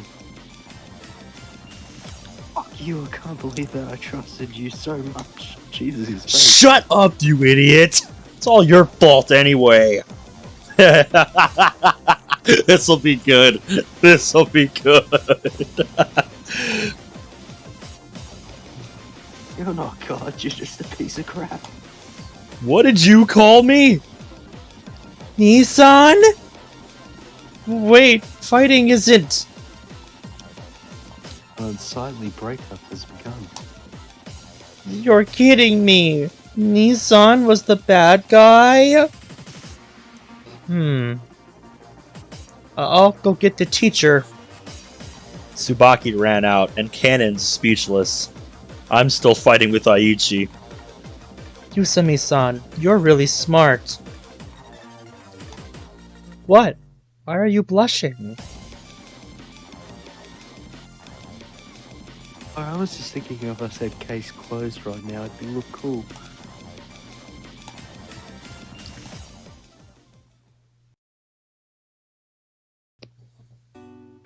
Well, that could have ended better. Afterwards, Aichi and I were called to the faculty office. Hold on. We really got scolded. Tsubaki and Cannon had been waiting patiently while the teacher preached to us. At least you weren't suspended. It's all because I'm such a good student. You have to reflect on what you did. Same to you. If you didn't wreck my CD, none of this would have happened. Jeez, Nissan likes grudges too much. No, this is just what happens when you fuck with a man's passion. Yeah. You Quiet. His rat. Quiet. Hurry up and get to the rink. Okay. See you next week. I'm going home too. The two of them quickly left. Really? Later. Yeah. Aichi left with a stormy face. Now then. Tomorrow's Saturday. Ooh, weekend. Let's go. It's the weekend, and the bars and cabarets are buzzing. It's a busy time for the Azai Corporation. I should get home quickly and organize everything. This isn't a joke. As I spoke on the phone, I changed out of my uniform and into some casual clothes.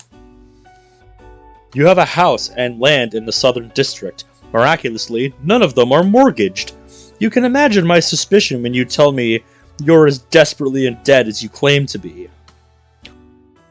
These lowly entrepreneurs, even as their company sinks into a sea of impoverished breakdown, they still frantically cling to their personal property. Hey, I'm not playing around here. A pained voice passed through the phone. Something like, please stop for now. Something about a daughter's wedding. And an insult. Something about a demon. I don't feel anything. My mouth moves mechanically. Are you saying that I'm the reason your daughter can't have a happy wedding? The other party could only groan. I was barely interested, sending out my ultimatum. After completing the long phone call, I walked into my study. Turned on my computer and checked the news and some stocks that had unpredictable movements. Nothing particularly unusual. Shiratori Construction, which funds my school, has a very steady share price. Checked my mailbox too. Guess I'll listen to some Bach and go to sleep early today. That's something I've thought about doing more. Getting more into stocks trading. Just something to do on the side. Yeah, I know it is, from what I've heard on the radio. It's something you don't just, dive into with no real knowledge. Yeah. You really gotta know what you're doing.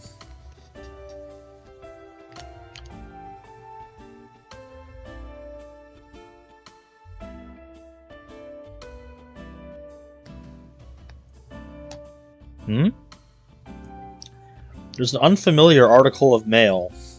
Probably an ad. Yeah, I usually just ignore those. I generally delete spam without reading it. Yeah, because what's the point? Anything that makes its way past my junk mail has no reason to exist. Or I guess I should say any spam that makes it past my junk folder. Yeah, But my spam just... The subject piqued my interest. The devil. Devil. No, the devil. Mail from the devil. Interesting. I moved the mouse, checking the contents. Oh, come, lovely child. Oh, come thou with me. For many a game I will play there with thee. Is this like from Mao? Because Mao is the devil.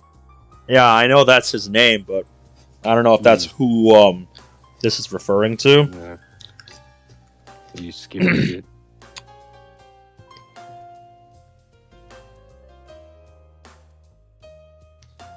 Sorry, I was trying to wipe some stuff off my touchpad. Yep, okay. There's only a line of senseless text. Oh well, wouldn't be spam if it wasn't senseless. Closed my mailbox and did a small stretch. I removed the box CD from its wrapper. The fingers that were ripping the plastic stopped. The devil? Schubert's Earl Koenig? Not sure I'm pronouncing that right. I mostly know the German and the official Japanese translation of their Earl Koenig, called Mao. Still, I think the contents of the email are close enough to the poem to be called a translation. I was suddenly attacked by a light headache. Flashback. Do you know Mao? Coincidence? If this is just spam, the timing is really perfect. I can use this as something to talk about the next time I see Yusumi. Oh, phone. Hello? I didn't bother checking the caller ID. Hello? There's no answer. Who is it? A very quiet voice spoke up. Is this a Zykoon? No, definitely not a coincidence, Zach. Tsubaki, don't scare me like that. I'm the one who's scared. Huh?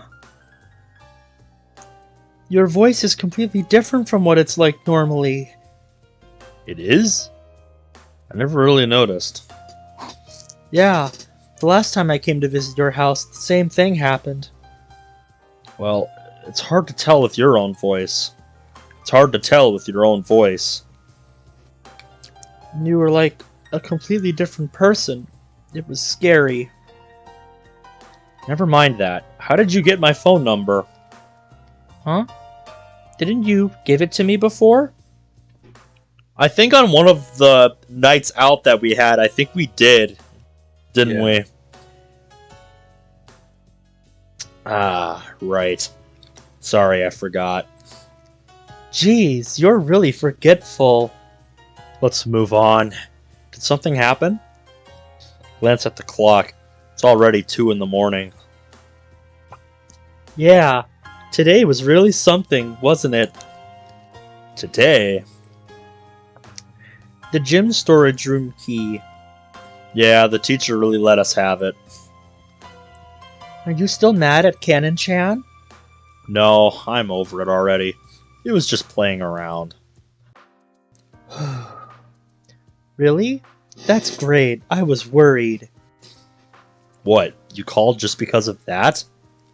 She's regretting it, too. How rare. To think that selfish airhead is actually reflecting on her actions. I'm sure she'd only do that for you, Zykoon. Is there anything else? Huh? Hmm? No, there's nothing. Really? What do you mean? Oh, nothing. So, Tsubaki was only worried about me. But how can worrying about me be of benefit to her? Does she feel satisfaction from me having a favorable opinion of her?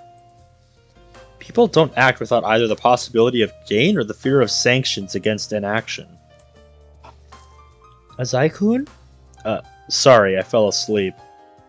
Jeez, that's back. mean. Just got a blood nose randomly. I'll be right Oh, I hate when that happens. Yeah, you get that taken care of, man.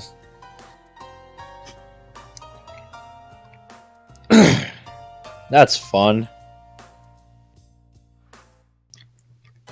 Always a fun time when that happens. Jeez, that's mean. I'm jotting that down in my diary. Ha ha. If my guess is correct, her feelings for me go beyond those of simple friends. That would explain her recent desire to know more about me. However, I might be reading too much into it. I don't have any interest in women without money anyway. Ruthless! Oh, I need to sleep. I have to eat with Gonzo again early tomorrow morning. I get it. Thanks a lot for going to all this trouble and calling me. No, I'm just happy that I can talk to you. Seems like she's sincerely happy. What is it? Are you sleepy? No. A person like that can't exist. Good night. Let's do something again when we have the chance. Without waiting for her reply, I ended the call. My apartment costs a whopping 650,000 yen a month.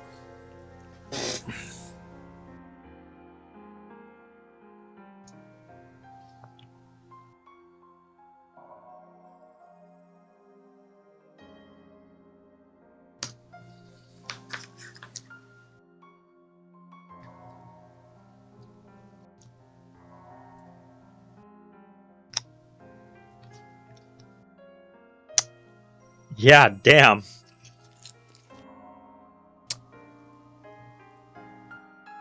That's an expensive ass rent, dude.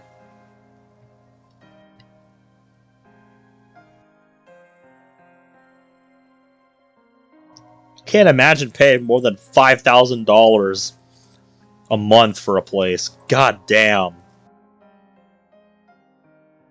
That's crazy, dude.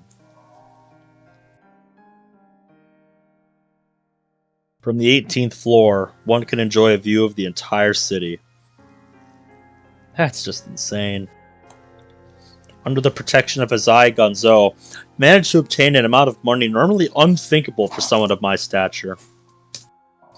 First, everyone whispered around that I was an insufferable little brat getting in over my head. As of late, though, my reputation has begun to live up to my standing as the demon's child. A person like that can't exist. A person as kind as a saint exists.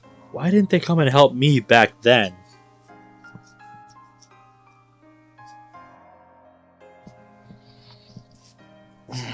They just weren't around, mate? That's all I can figure.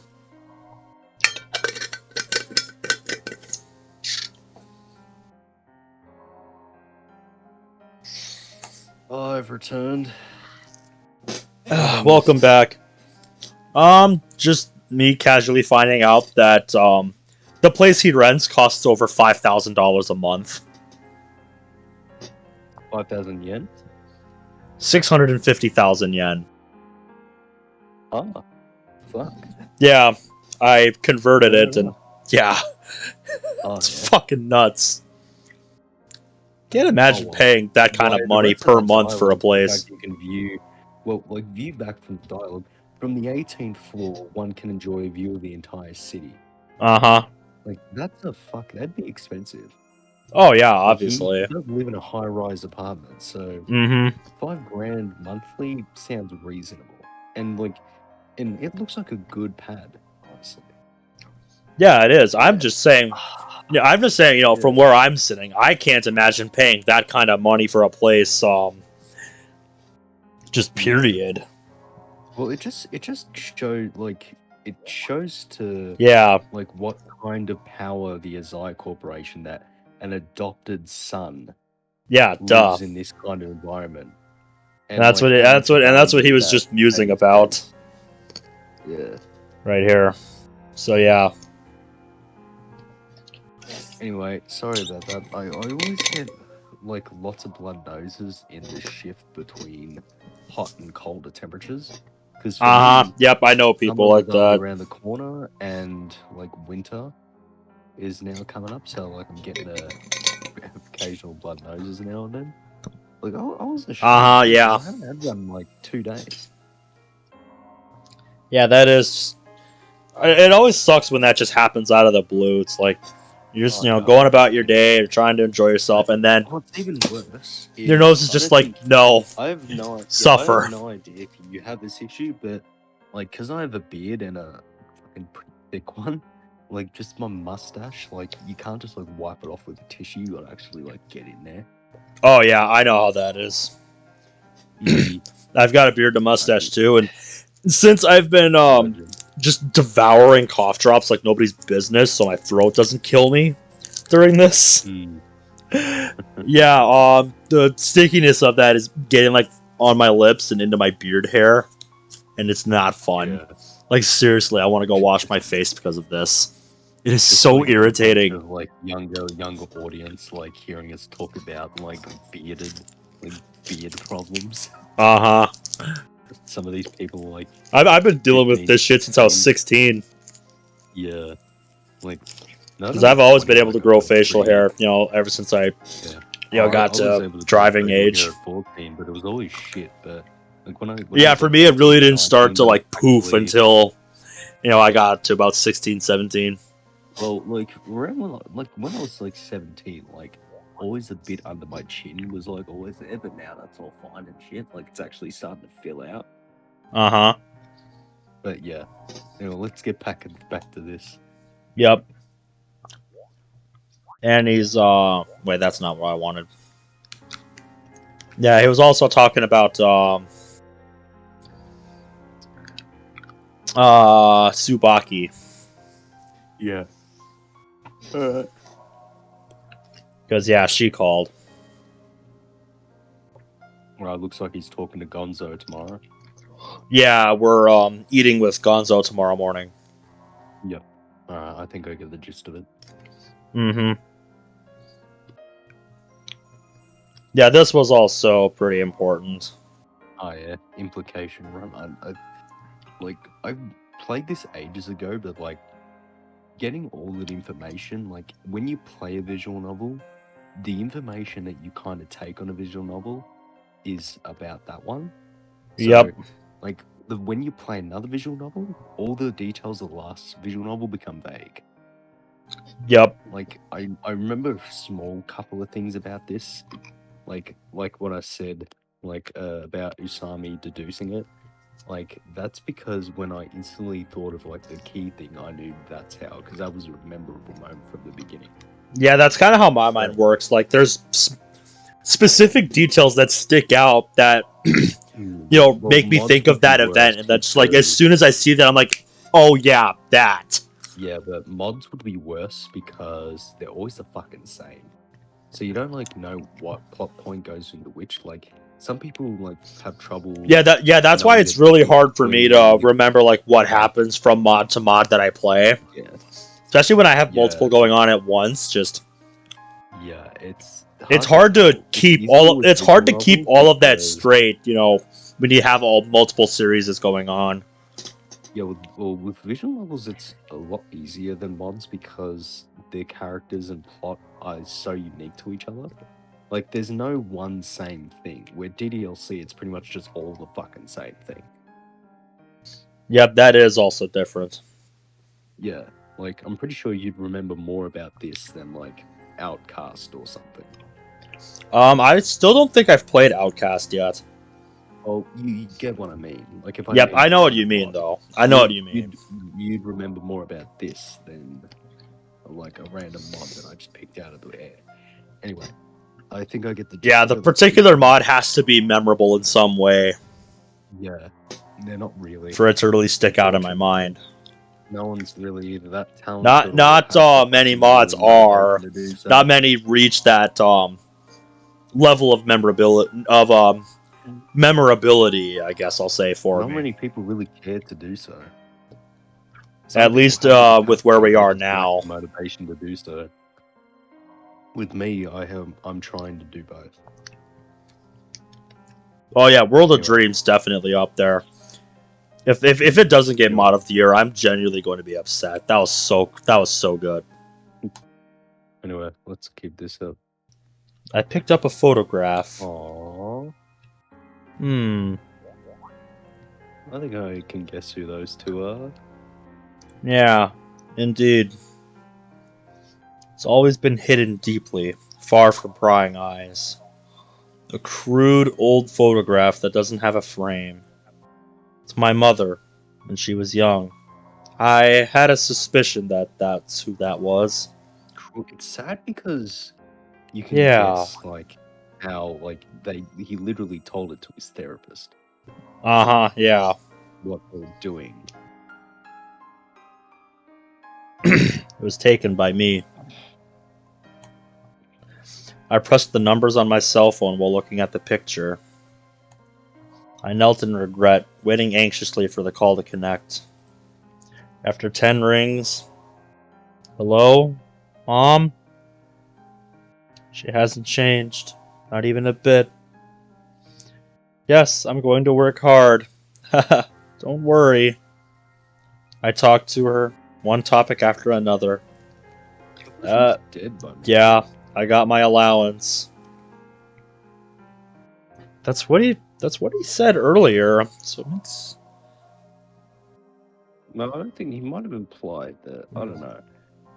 There's a lot of details this special. Yeah, there was 50,000 yen in there. Thanks. Yeah, I have to get some winter clothes, but don't worry about me running out of money. Girlfriend? I don't have one. Well, I do have a lot of friends. Is it snowing over there? Really, it's going to snow here soon, too. Mother suddenly became quiet, as if devoting her ears to my voice. Bye. Take care. I'll call you again.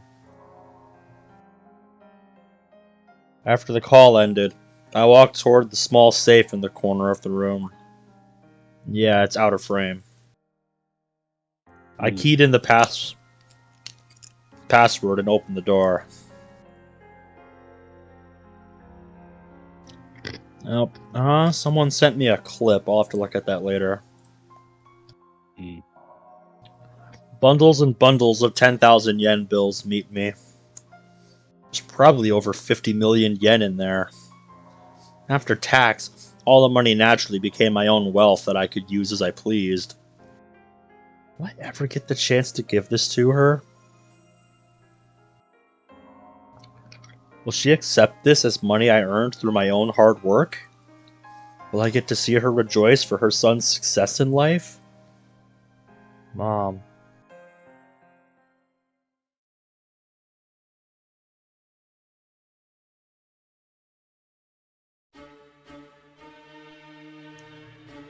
So you can't find him? No. Gonzo always looked unpleasant in the morning. Like a carnivore moving its large body, Gonzo stood up lazily. The organization we spoke of earlier. If I'm not mistaken, they have 6 leaders, don't they? Oh yeah, this gang that was talked about earlier. Yeah, I think. I remember that. Yeah. This young group of crack dealers that's been moving in or something. Yeah, they've all been apprehended. And? Apparently their boss takes care of all the drug deal arrangements. For some reason, Gonzo never uses any Yakuza lingo in front of me. He uses the word company to describe what others would call our mafia, says pistol when his subordinates prefer peace, and calls the men in blue cops. Not a one of the 6 senior members could give us the boss's identity. How strange. Their silence isn't bravery. No one can keep their mouth shut in the wake of Azai Gonzo's torture. Oh boy, I don't even want to imagine what that looks like. How, then, do these senior members receive their orders? By email. Mail? Gonzo nodded slightly. According to intelligence, there's always free mail that's been forwarded internationally a few times. That's very cautious. It's going to be hard to find their boss without help from the police. Just who is this guy we're hunting? He's apparently known as Mao. Eh? Mao. Again? What do you know about him? Gonzo never fails to notice the slightest change in my behavior. Last night, I received a strange email from the devil on my work account. How was it strange? The body of the letter was composed of a single sentence. Oh, come, lovely child. Oh, come thou with me. For many a game I will play there with thee. What do you make of that? Personally, I see it as an offer. Yeah, or a challenge. Uh-huh. Like, do you want to play? Gonzo always has me explicitly interpret any information I come across. That way I'll develop the habit of automatically engaging in critical thinking. I'm sure you've already drawn this conclusion, but this might be related to a classical piece called Der Erlkönig. I believe the phrase I recited just now is from the poem which inspired it. Also, the Japanese translation of said piece just so happens to be titled Mao, the Devil. And? I can't deduce anything beyond that. The only thing I'm sure of is that the poem was about a father and son rushing somewhere on horseback. Then the devil suddenly appears and kidnaps the son. It should also be noted that our man Mao used these kids to sell drugs. That correlation makes the whole thing fishy. Just then, Gonzo laughed dryly. So would the father and son be referring to you and me?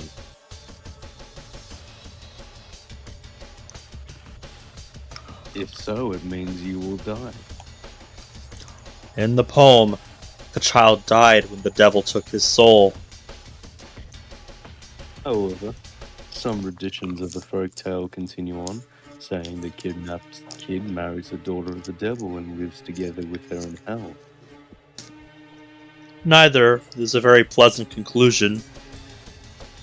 At any rate, we need to catch this guy. Indeed. Those gangsters are just pawns. We must find the mastermind. Also, damn, that is an intimidating pose, I must say. Yes. God damn. I silenced myself. He looks quite pleased. It should be very humiliating to have someone step on your territory. This might even affect Gonzo's standing in the Suwa Alliance. He should be outraged that someone has humiliated him. Yosuke, Yes? do you know what people call me? Yes. Say it. Purely selfish man. A being which devours the weak in order to ease its boundless lust for violence. King of the beasts. As a matter of fact, when Azai Gonzo stepped up as the fourth leader of the Sonyama group, the Suwa Alliance's influence expanded like a raging wildfire. He beat back the organized crime from China and Taiwan, and drove the Kanzai mafias out of town. Listen, Yosuke. There are only two types of living beings in the world. Uh-huh. Humans and livestock. This is not the first time he said that. Those that use money are human. Those being used by money are livestock. Mao uses those brats as livestock to make money, so he's human. A predator's glare emerged in his eyes. It'll be fun devouring a human. Mao seems to be whetting Gonzo's appetite. Understood. I'll try my best to find more information about this devil. I wanted to leave, but I was stopped by Gonzo. The guy's gotta be somewhere close by. What makes you say that? His wild instinct? You got an email from him, right? Yes. That means Mao at least knows your email address. True. Only admins, clients, and people related to the Azai Corporation know my email address.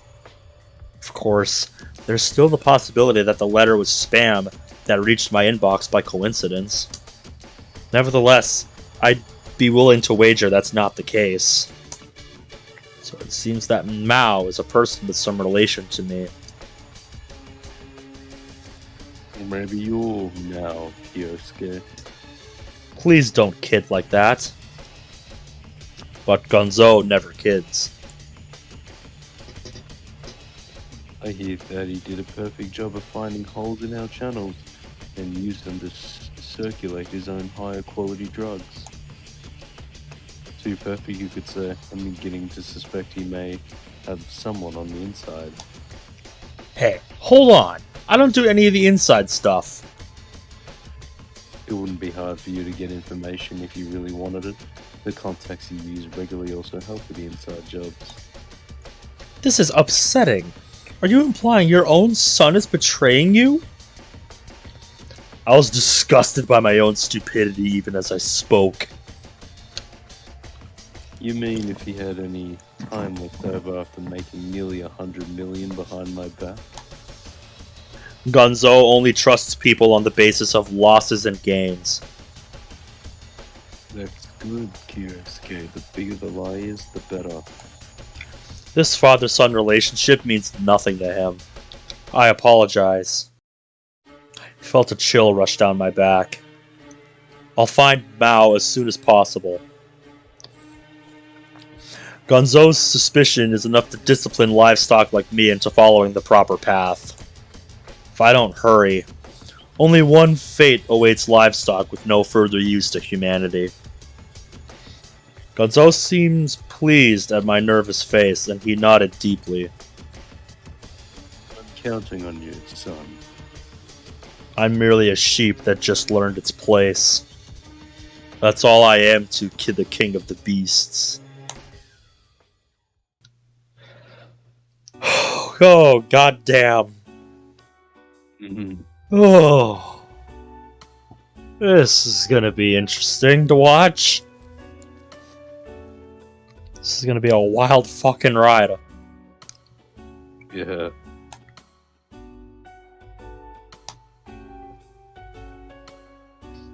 I walked along the sidewalk from Gonzo's estate to my home, lost in thought.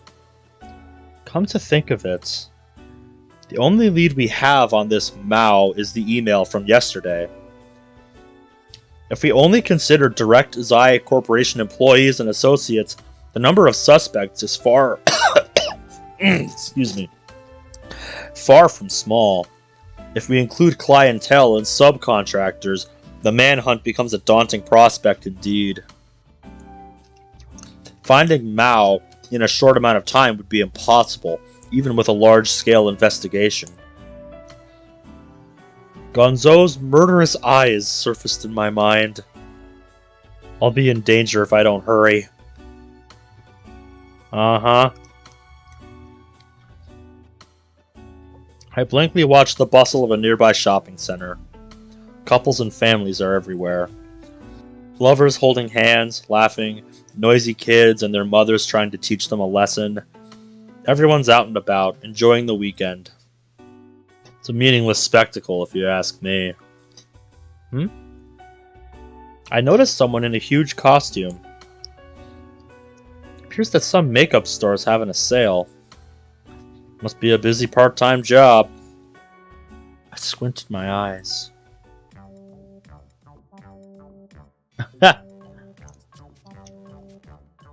Alright. It's a penguin. How curious. Considering the metaphor we were told yesterday by a certain somebody. Curious. It's an advertising gag I've been seeing quite a lot lately. A character designed to advertise perfume and hairspray. Us considering who this might just be. Yes. Only this guy hasn't moved an inch. His costume's not even cute. He's just standing by the sidewalk lazily. Wow. A woman's yawn came from the suit. I had a hunch. Me too. So warm. So warm. She's not doing her job properly. So happy. What a shameless penguin. Hey, look at that. Oh, it's a penguin. All the nearby children suddenly crowded around her. Whoa.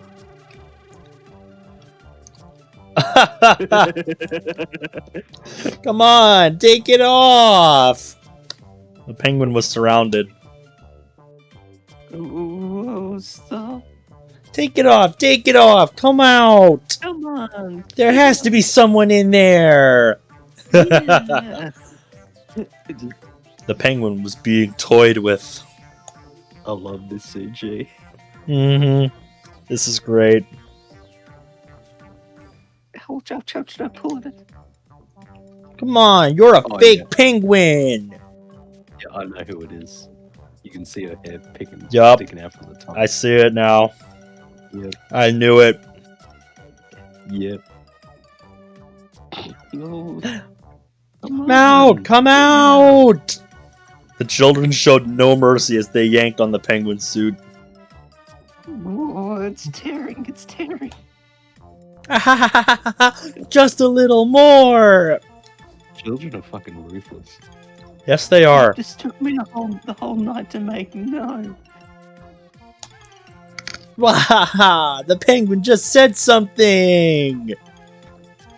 Stop. Rip.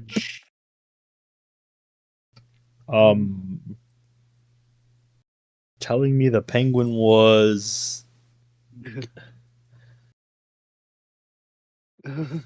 I made this thing with a sewing machine in a cramped and lonely room. You brats. Oh, damn!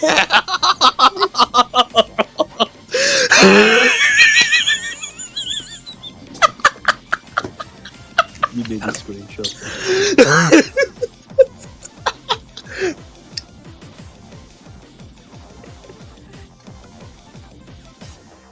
Oh, sorry, I needed water. Oh my god. Oh, I'm not gonna lie, that made me a little dizzy. What's my fucking screenshot button?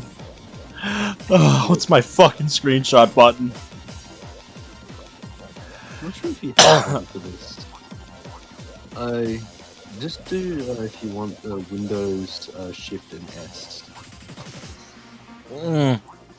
I'll just use a snipping tool because I have that just pinned to my taskbar. There we go, that'll work. Yeah, do that. Oh my god.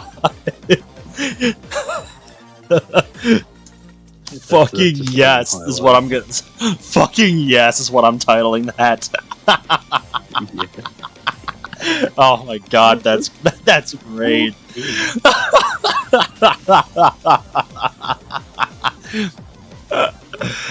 Oh, that's going in the Devil G-string chat. Yeah, it already is. The boys have been like this. They've already been like shoving it in like photo sharing.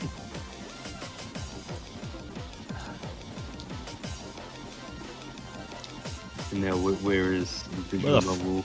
Where the fuck did I put it? Devil on G-string.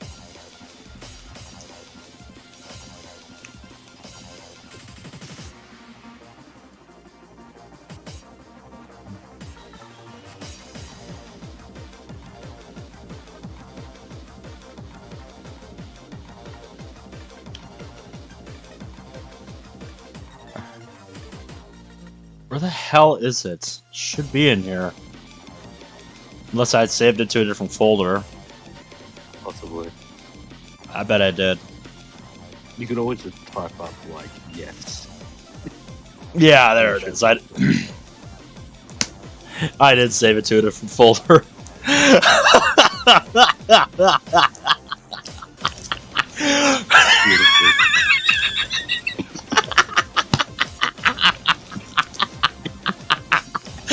Oh, my throat did not like that. I'm fucking loving this.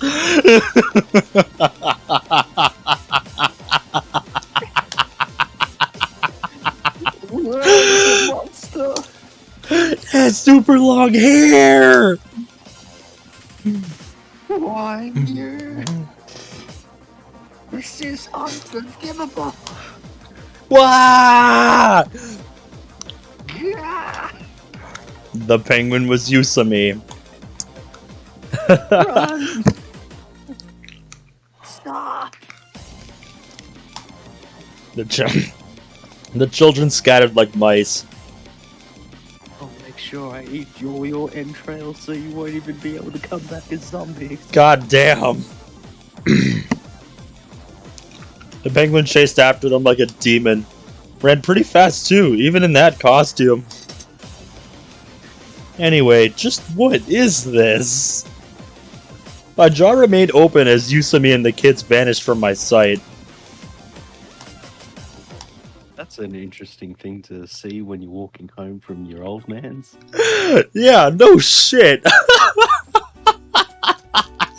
Oh, after all the shit we were just told, yeah, I needed that. Oh.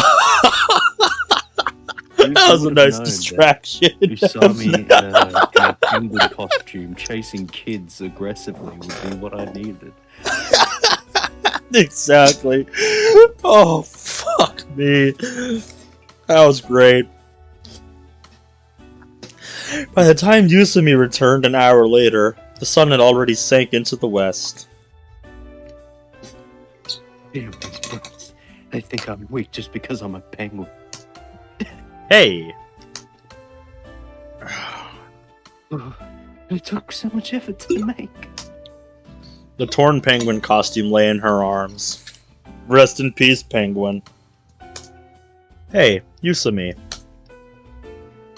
Hmm? She finally noticed me. Well, it isn't as I like. Son, fuck. So, this is your part-time job? It pays 700 yen an hour. You saw the embarrassing side of me. Despite what she said, she doesn't look embarrassed at all. Part-time job wearing costumes at a shopping center downtown, eh? Did you get approval from the school? Yeah, of course. I have a reason for doing this. A reason? I'd probably starve to death if I didn't have a job. You've got no money? She's probably living on her own. It's not like I'm totally broke or anything, but would you treat me to dinner tonight? What? Sorry for springing this on you so suddenly. Yeah, this is kind of random. What? I love that. Why should I treat you to dinner? Word on the street is you're rich as I son. The street? Tsubaki told me all about it. Sounds like you're loaded. The street should have mentioned that I'm also stingy as hell. Still, there's something you want to ask me, am I right? Why would you think that? Just a guess. Contrary to Yusumi's supposed uncertainty, she spoke with a confident tone. Most people who treasure their money wouldn't waste time either. You're always making phone calls during lunch and you always go home right after school. Despite that, you waited for me here as I chased a group of kids. True, I've been here for an hour already. Only, as you can see, I'm still on duty. I get off at 6. I see. So that's why you invited me for dinner? It's good that you understand. Maybe I really did want to talk to Yusumi about this Mao of hers. Oh well. You did show me up yesterday, after all. Guess it wouldn't kill me to treat you to dinner. You mean the whole key stealing thing? That was only for fun, right? Sure. It was a pretty elaborate game, but a game nonetheless. I wasn't serious. I figured as much. Yusumi's nod was a little strange. A game. I guess there's no telling what would happen if we did get serious. What are you trying to imply? Nothing, no. Well, back to work. I love those two. Mm-hmm. It's always fun seeing those two go head to head. Yusumi vanished into the shop. What a bizarre woman. Still, she and I are both looking for her? This could be the beginning of a bizarre relationship. Say that again.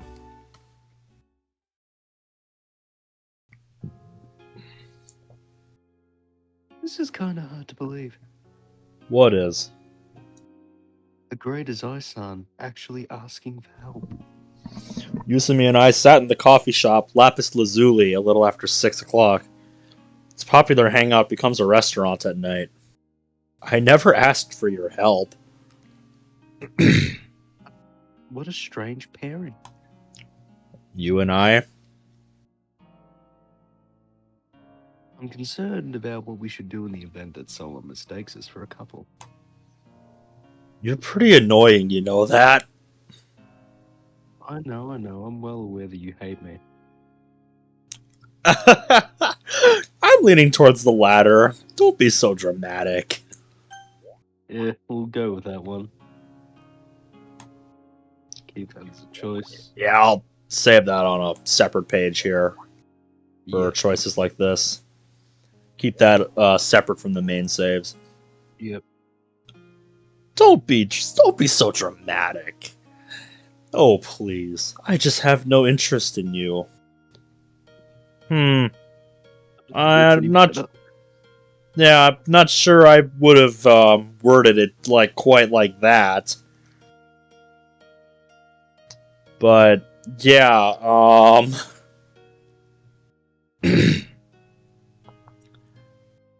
that's not quite what I had in mind when I was thinking of going this route. Well, fuck, you could have said that a lot better. it's like just.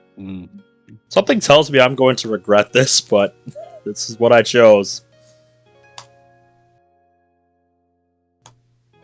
I'm like that to everyone.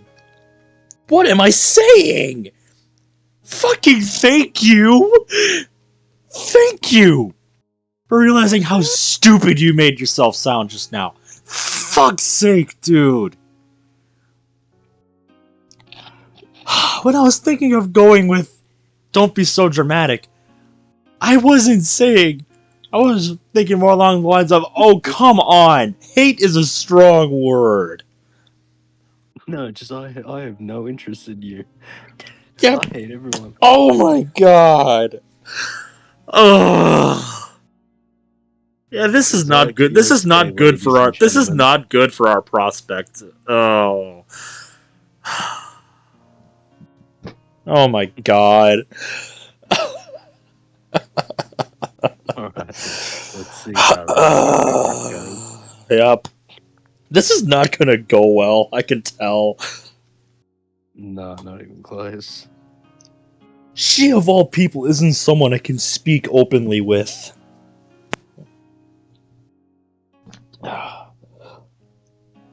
Ugh, sorry, face palming made me smudge my glasses.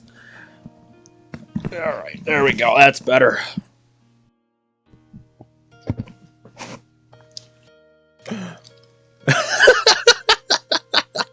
Pretty much, Zach. Pretty much. Yet, for some reason, I told her this. I see. Why did I go this route? Because I didn't think this is what he was gonna fucking say. I didn't think he was gonna say that. Just completely undermine what he's trying to do here. Like, oh my god. What the destiny option would be. Probably not gonna find out for a while. Yusumi's eyes showed a little sympathy. Wait a second, it's the weekend. Why are you wearing your school uniform? Because it's so cute, and I don't have many clothes, but that's not what you really wanted to talk about, is it? Why did I smack my head? Because I was fucking facepalming at what he just said. That's why. True. I'm here to talk about Mao. Yeah, I skipped to the point. Yeah, might as well get straight to the fucking point. Here it comes. Tension appeared on Yusumi's face. Are you looking for Mao? Are you as well as I, son? Yes. Why so suddenly? What can I tell you, Simi? I can't mention anything about the Azai Corporation. Last night, I received an email. From Mao. What did it say? I can't say for certain that it was from the same Mao, but it said, "Oh, come, lovely child. Oh, come thou with me. For many a game I will play there with thee." Purely in Hiragana. That was all. There's no doubt in my mind. That's Mao. Yeah, pretty fitting right now, Zach. What makes you so sure? So why do you want to find Mao? This woman isn't listening to a word I say. Wouldn't one normally treat an occurrence as a prank? That is fair. I'm helping my papa with his work. Didn't Tsubaki tell you about that? Mao in the way of your dad's work? Precisely. I'm just trying to help papa. And what exactly does your father do? That's rather direct. I can't tell you that. So you can't tell me. I'll remember that. Yusami will remember that. What do you mean by that? Oh, don't you worry about that, my boy. I'm noting that down.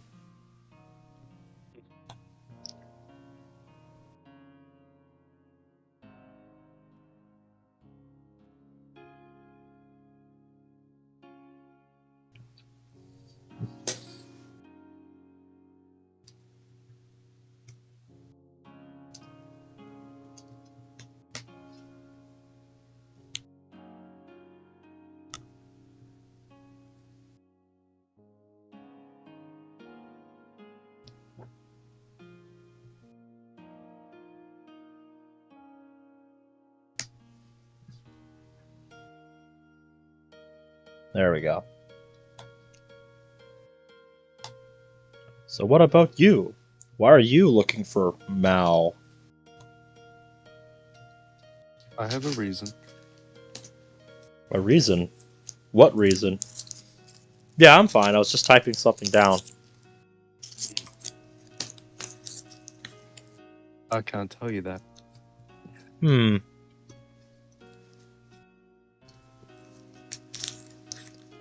Oh, I see why you were saying that, Zach. Now I did drop a few frames. Damn. Then at least riddle me this. What clues have you come across so far? Clues? Yeah. Yusumi closed her eyes. Mao is Japanese, or at least well versed in the Japanese language. He has also received typical Japanese musical training and education. Ah, I suppose that seems likely. O come, lovely child, O come thou with me. For many a game I will play with thee.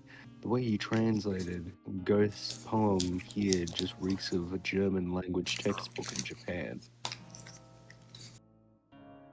Furthermore, people outside of Japan know that the Japanese language uses kanji. Play game. These are all simple enough kanji that even foreigners would be able to use them properly. Since he used hiragana, despite that, we can probably assume that he was intentionally going for a creepy vibe, and that he enjoys playing around with people in order to get a reaction out of them. This girl came up with that much using just a single line of words? At the very least, Mao is someone who knows your email address. True. Nevertheless, this isn't enough evidence to single out anyone. So, can I take that to mean you have a lot of friends? You're not here to profile me. What about you? Me. You transferred schools at a bizarre time. Did you do it to find Mao? Correct, but But what? may I order some food? Huh? Oh, go ahead. Come to think of it, she's only had water so far. Well, then I'd like a roasted fish set. They won't have it. Can't you tell that just by looking at this place?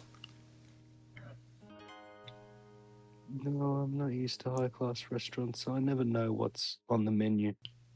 There's this helpful thing called looking at the menu, you know, right? So you do have a cute side. Sorry for being on the cute side of disgusting. I take that back. She's not cute at all.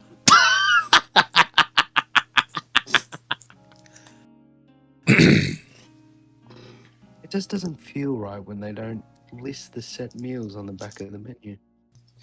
Yusumi stared at the menu, giving off the aura of a normal teenage girl for once. I'll just order something for you. Is there anything you don't like? Tomatoes, actually. I just thought it would be cute to say that. I ignored Yusumi and placed our order quickly. As you said earlier, Zycone, I'm here in Tumembetsu City in pursuit of Mao. In pursuit? You mean you've been following him for a while? Yes, I've been searching for him for years. Well then. I actually think I remember why, too. But I'm not going to bring it up. And yet you still haven't found him? No. But I have been beginning to grasp Mao's criminal methods lately. The waiter poured some orange juice in her cup. Yusumi sucked it up little by little like a woodpecker. What you drink is disgusting. Sorry for being like a penguin. That was nothing like a penguin. Anyway, for example, Mao always uses children for his crimes. Did you hear about the recent arrest of a gang of young thieves? It happened around the end of last month. No, I didn't. You seem so well informed, yet you don't even watch the news. Even the talk shows haven't been able to shut up about it. Nope. Doesn't ring a bell. I read 2 newspapers a day, and I check the news on my cell phone every day. Every chance I get. So why? Oh well, anyways, a group of 5 kids raided a customer loan reserve. Hmm. Not only once, there were 10 raids within 3 months. Supposedly, the losses hovered around 50 million yen. The thing that caught the public's attention, though, was that these kids only targeted what you would call loan sharks. Really corrupt guys. They were probably going for some kind of Robin Hood image. That is one way to put it. Huh. It seems that they were very good at what they did. They used tricks one usually sees in jobs done by American crime rackets. The 5 of them moved together as one. And how did they get caught? There was some infighting because the money wasn't shared equally. Ah, yes. Something about this made my heart race. So basically, what happened was, the brain behind the operation, Mao, taught the kids how to commit crime and let them carry it out. Which makes this incident identical to the one I'm investigating now. Which in turn resembles the way that I, as the brain of the Azai Corporation, use people. Mao believes that children make the best pawns. Since they lack life experience, their native tendencies ensure that they can be brought up easily to the path of evil. That's exactly what Azai Gonzo thought when he took me in. Still, that bit of news alone brought you to Tomenbetsu? Yes, I'll follow any trail I'll find. You're pretty persistent. The persistent has cost me a pretty penny in moving charges. Mm-hmm. I would imagine. This time I know for sure. Hmm? This time I can challenge Mao head on. Why? Because while I was chasing him, I found you. She was staring at me again, as if seeing through the depths of my pupils. Me? My heart jumped again. Sami drank the juice in her disgusting way once more, then said, So you're going to be a hero, huh? Then I'll...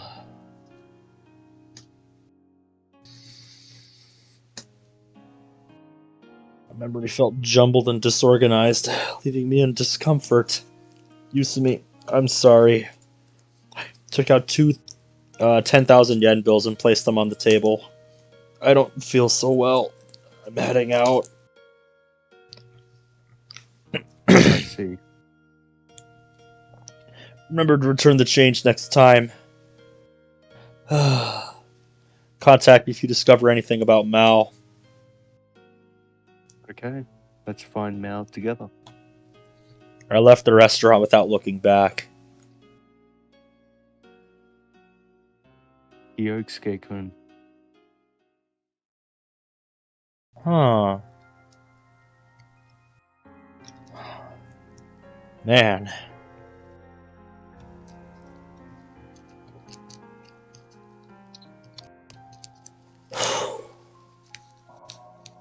The wind coursed by him as he stepped outside. A horde of tall buildings stood all around him, blocking the moonlight.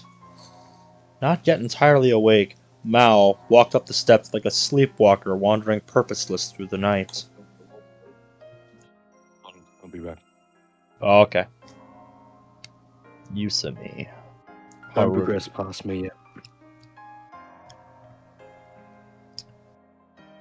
Yeah, if you want me to wait, I can.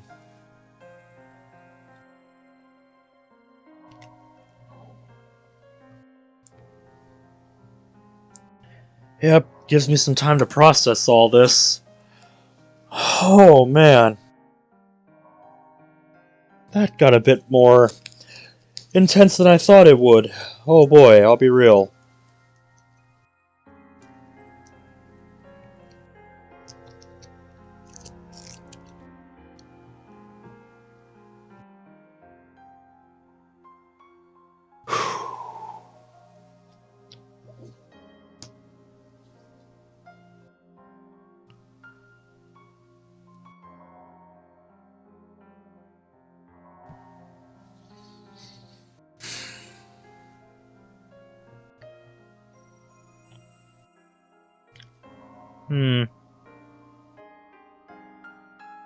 I think since Logixel is taking a break, I'm going to step away for a minute as well.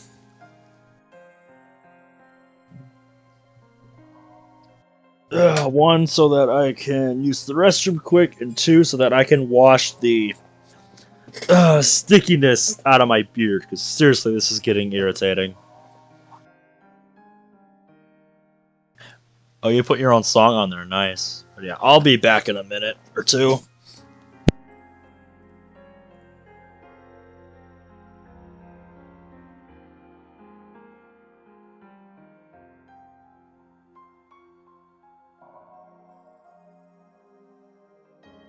Back.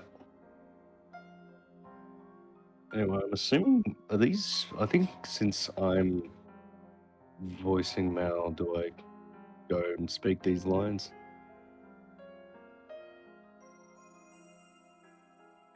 Is he gone by any chance?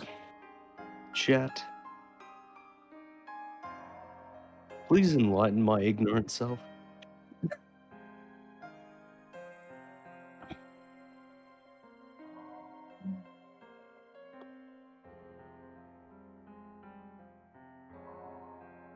Huh, fair enough. Hey guys, my name's fucking hfactor 66. We're playing the devil on J string. How's it going, guys?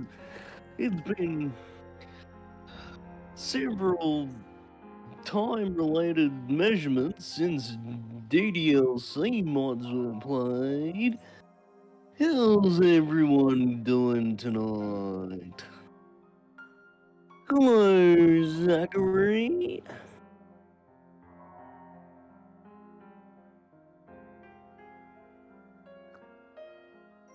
What are you talking about? I don't know who you're talking about, but Logixel is a dear friend of mine.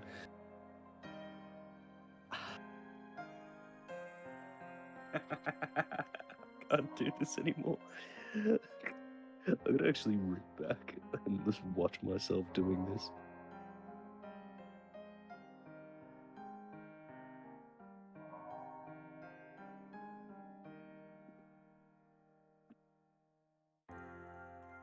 Okay, and now I'm gonna just.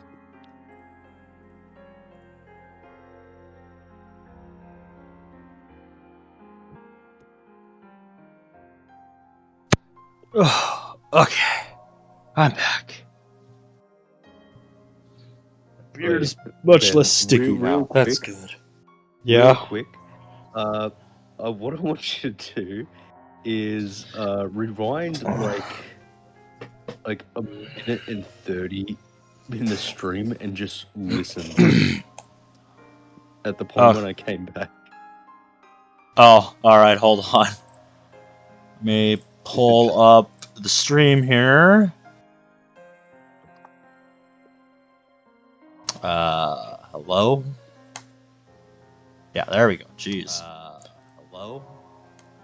There we go. I don't know why it wasn't clicking, or I don't know why it wasn't opening earlier. Okay. Let me pull this up on... Man, this is going to be some Inception level shit. Watching the stream on the stream. Just wait. Just listen. So, be more like 2 minutes now? Yeah, just listen. Alright, let's rewind.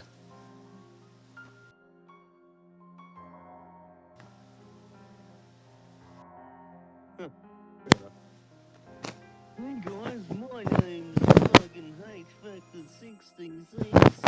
We're playing the devil on J string.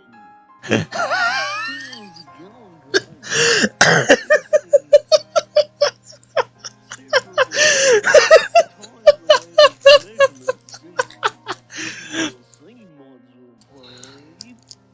How's everyone doing tonight?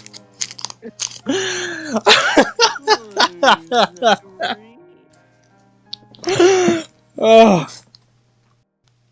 Oh, that voice. That voice reminds me of Jim Sterling's like mocking voice. Jim Sterling's like mocking. Ow, ow, ow! Shut up! Oh god, that was loud. Oh. Oh my god. I went on a little bit. Oh god. Fucking like. Oh, that was something, alright. What are you talking about? I'm not Logixel. He's a different mine. Oh god. 201X. You're talking about Jimmy Neutron's dad. Very The British version of interesting. Goofy. British Goofy. Oh, I want to know what that sounds like now. Like a mix of like Goofy and like Mr. Mackey from South Park. When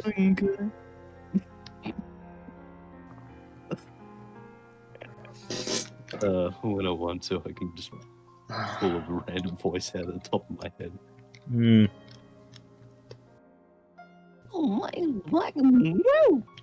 A name slowly emerged from his lips.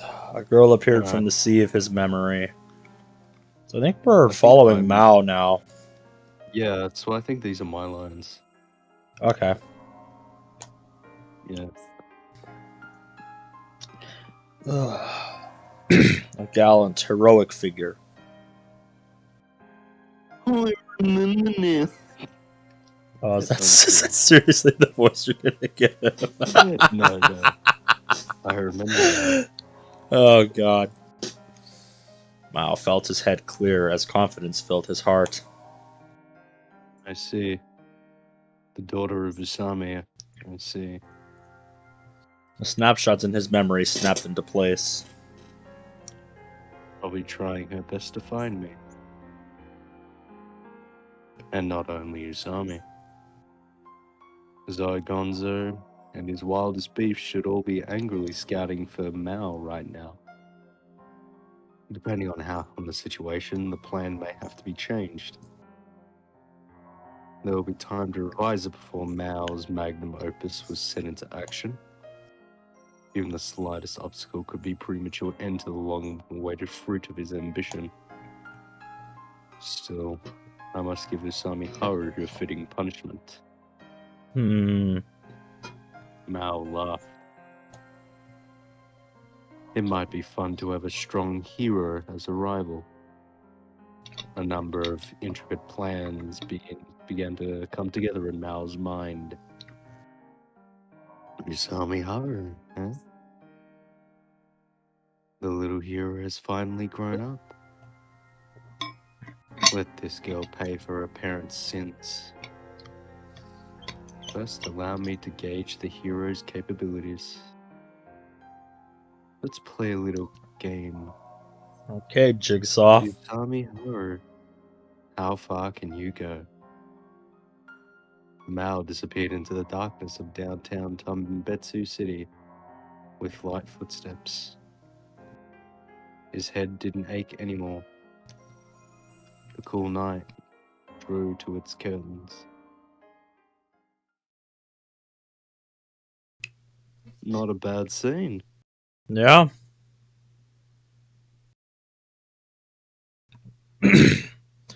On this particular Sunday, like on any other, Central Boulevard hosted a sea of people. Yeah, and I like. Oh wait. Okay, I was gonna say there's we an got this of outline of character. Yusami there. Wonder. This must be her lines then. I wonder. Maybe. Perhaps. Okay, looks like it is. I guess I'm doing more narrating. All right. Cool. As fuck, why is the quality of the Discord stream getting worse? Um. I can barely read this now. Hold on. Stop watching. Watch stream. Okay, made it a bit better, but yeah, all right. And as usual, Yep. Usami I didn't Haru change walked toward the anything, park. Yeah, it's all right now. I just and I'm reconnected. not dropping Usami and frames, Haru- so yeah, maybe my connection just went probably. downhill Maybe for a a bit second. mine. I don't know. We'll figure it out. Part-time John with her head hung low. Okay. She moved forward slowly, ignoring the people around her. Looking depressed as always, aren't you, Usami? Do you want me to I'll let do other I'll characters let for you? pick These that one. ones? Yeah. I think that's another. Morning, boss. Bearded man in an Bearded apron man in an welcomed apron. Haru. Shit, I'm confused now. It's not really clear. Anyway, Fuck. colors. I was just offering to do lines for other characters for yeah. Yusami's narration. I'll do Usami's narration and voice you try and figure out the rest. Alright. Alright. A bearded man didn't Didn't I tell you to get your hair cut? Sorry, please don't bring up my hair again, or I'll have to get angry. Ooh, Hulk. Then I guess I'll have to let this one slide. Sorry. Haru bowed slightly. The manager shook his head in response as he opened a crate of perfumes.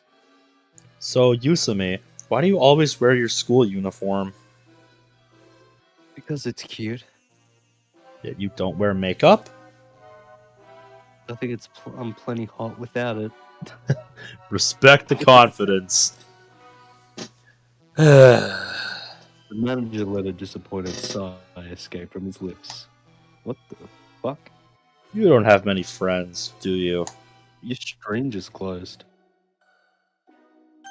Good? It turned off. Deactivated. Okay, I didn't close it. Is it because I clicked a... Oh, no, not that one. Is it because I clicked on one of the tabs? I don't know, but like your stream Is it because stopped. Is it because I clicked on one of the menus at the top of the screen? The ones that you guys don't see. They're on like the bar on top of the window. That's weird. I have a lot of friends, especially you. You're like a father to me. Hey, I'm not even 30 yet. Hara yawned as she stretched her back and neck. After preparing herself for a day's work, she entered the stall. The usual, right? Hold up. Fuck it, it's doing it again. Hold on. Watch stream. Quality drops. Fucking. Hold it. Hold the sign out front and shout to people trying to get them to come in. I hope it stops doing that. Yeah, but before that... The manager reached into the pocket of his apron. What's that? A guy with long, blonde, greaser-style hair came by a little while ago. He told me to give you this. It was a folded piece of paper. I think we left her a note. A letter, perhaps. Huh. So, was that guy a friend of yours? Nope. Did it again. Fuck.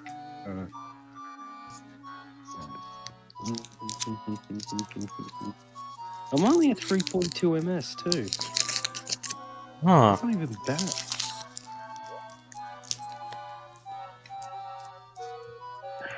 Disconnect. Reconnect. And now it's fucking cleared up. Okay, that's I fucking. was about to say, I could try rebooting it with better text readability as one of the options. No, it's the entire screen just becomes pixelated. Huh. I don't know why it's doing that. Yeah, my MS is fine. It's only in the yellow zone, and like 329 is not bad considering it's minus mod. Yeah, Yeah. no kidding. God. Nobody says greaser anymore, boss. And no, I don't have such a friend. We are on the server. Yeah. The manager was a good man despite, as Haru suspected, frequently lying about his age. Oh, lovely. Hold on. Oh, for fuck's sake. Right.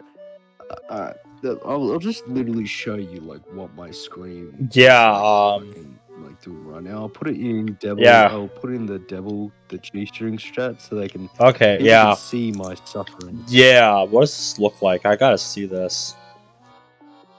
So I can grasp just how bad it is.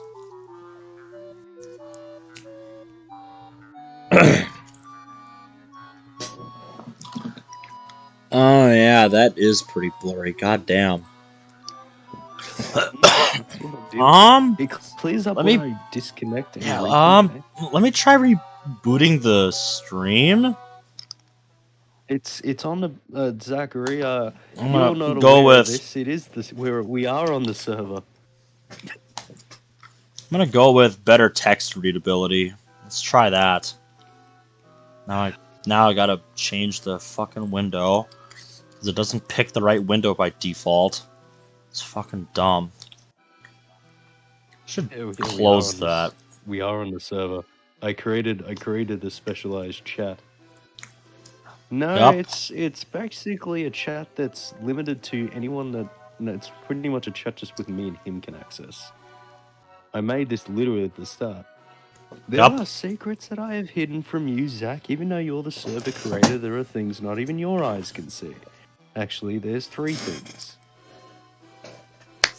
Alright, hopefully that helps with things. Well, what setting did you change? Like on the I game changed it itself to or better text readability.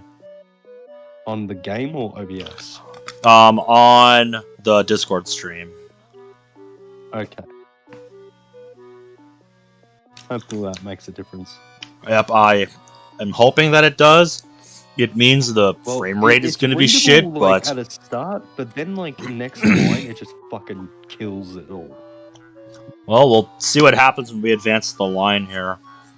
The manager was a good man despite his hurry. Yep, bearded. Okay. Haru glanced absentmindedly at the manager's beard as she unfolded the note. I guess so far nothing's going wrong. And after scanning its contents, she couldn't help but raise an eyebrow.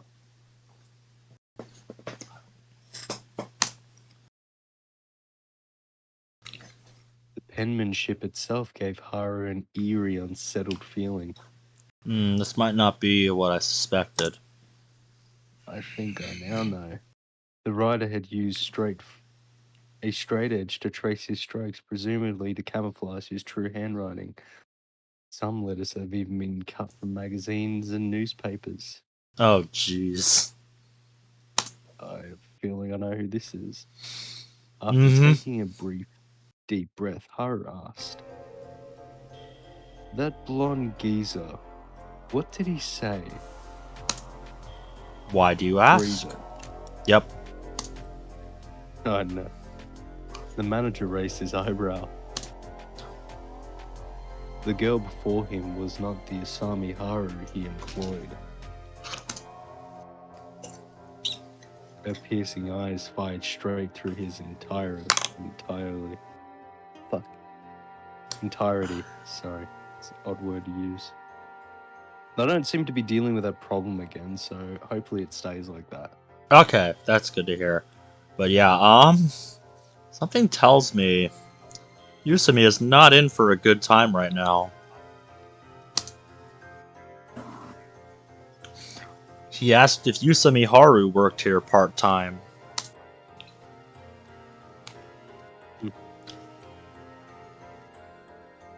Hold on, I just need to correct this idiot. Oh, something going on in the server? No, just look in Devil on G String. Yeah, I'm on that right now.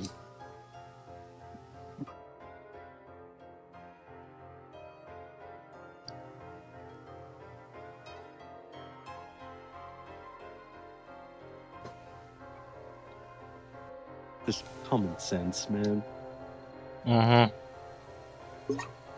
I made it intentionally for just us things, and Ben doesn't always like being distracted by just random fucking appearances.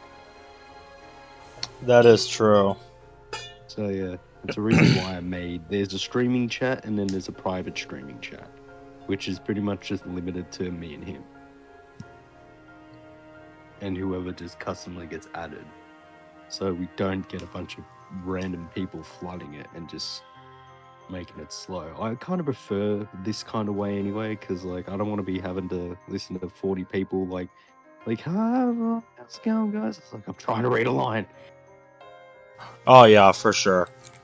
I've never been that big on like being in big group chats anyway. Because like there's so much shit going on and it's like just let me focus on my thing, god damn it. Yeah, it's no offense. Yeah. I created, there's the admin chats, like there's a main admin which only the people with the administrations, which pretty much shows every action taken in the server, this VC that we're in, and the one chat there. It's the Logixel zone, which only a select people who have answered my riddle have access to. But there are only two basically chats in the server, or things in the server that are limited to only admin people. Pretty much. Yeah, like one of them's literally just a role that, like, not even moderation staff can't see. Like, it was just my personal hellhole. But the other two are admin-related chats. Important to be there. Yeah. Anyway, let's continue.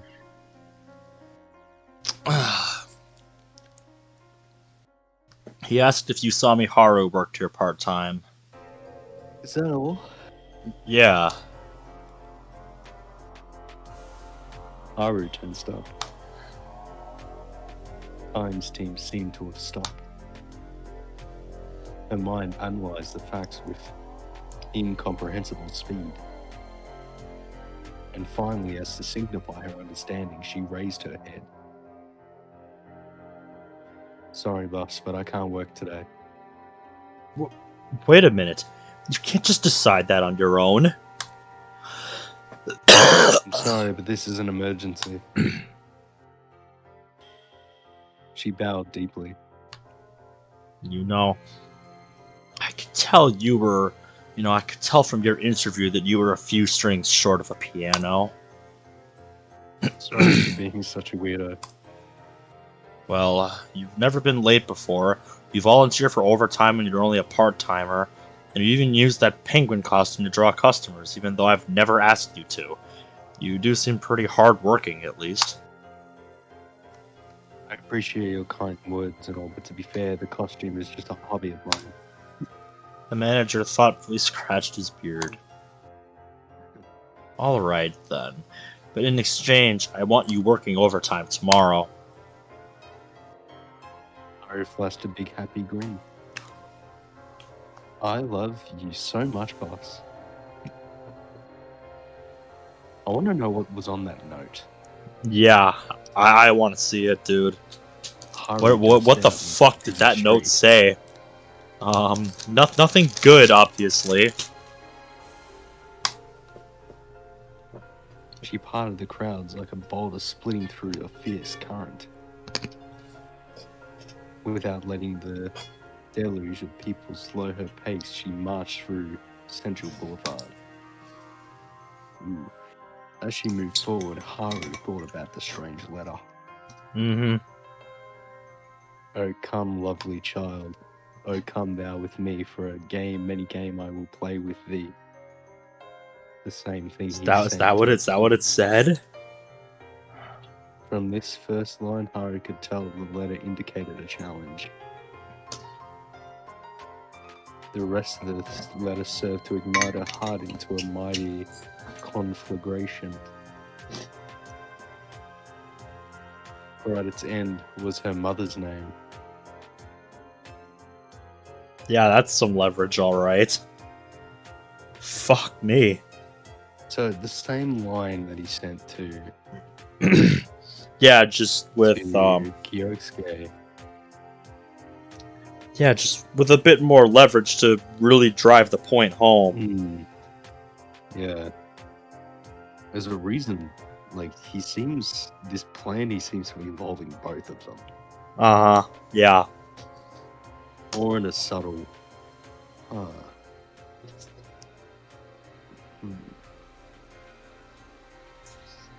Oh boy. I am here in Tembetsu City. Let us play a game of tag. I will be attending the hunt immediately. To Kaoru. Kaoru is the name of Haru's beloved mother. She was a violinist. So, that's where the name the devil on G-string comes from. Shit, man. I did not like the implications of this. She took Haru with her as she traveled around the world, captivating the world over with her marvelous performances. Her mother was always so gentle, yet so strong. Mal. Calm down, she told herself. If you let your emotions get the better than you, then you've already lost. That's CG. Yeah. She couldn't believe that he would actually contact her. Yeah. Let's just get a look at that for a minute. Mm. I like that.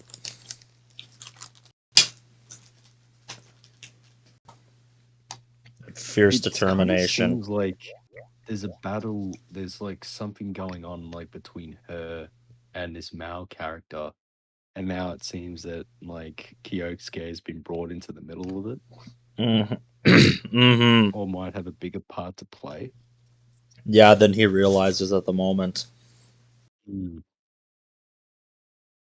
Because I do believe that like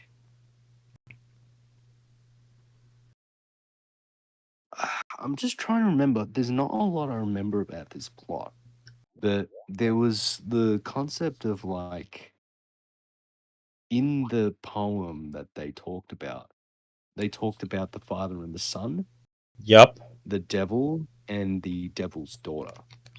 Mm-hmm.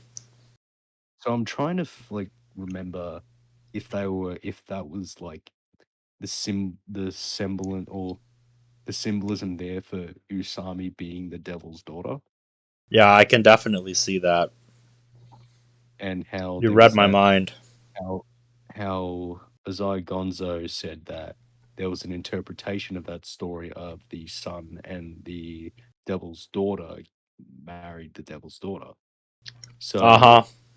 like I'm just trying to figure out like Yeah, and did considering what Mao went down at the cafe, intentionally yeah, no surprise did he brought that up then. Mao intentionally try to at least connect these two together? Uh-huh. For some other purpose. Mm. So that's pretty much just what's on my mind here. Yeah, that's definitely something worth that's something worth noting down to think about later. Jeez. That's going to be on my mind as we go forward with this now. Yeah, because there's clearly a lot of semblance in here. Indeed. Yeah, there's a reason he picked that one in particular. Yeah, and like there was only a portion of this game that I played up to, like, and that was years ago. Yeah, So so I haven't it's actually clearly been a finished this while. one, and like there's a lot of details in this that kind of like gets lost to me. So yeah, eventually this will be fresh for me too.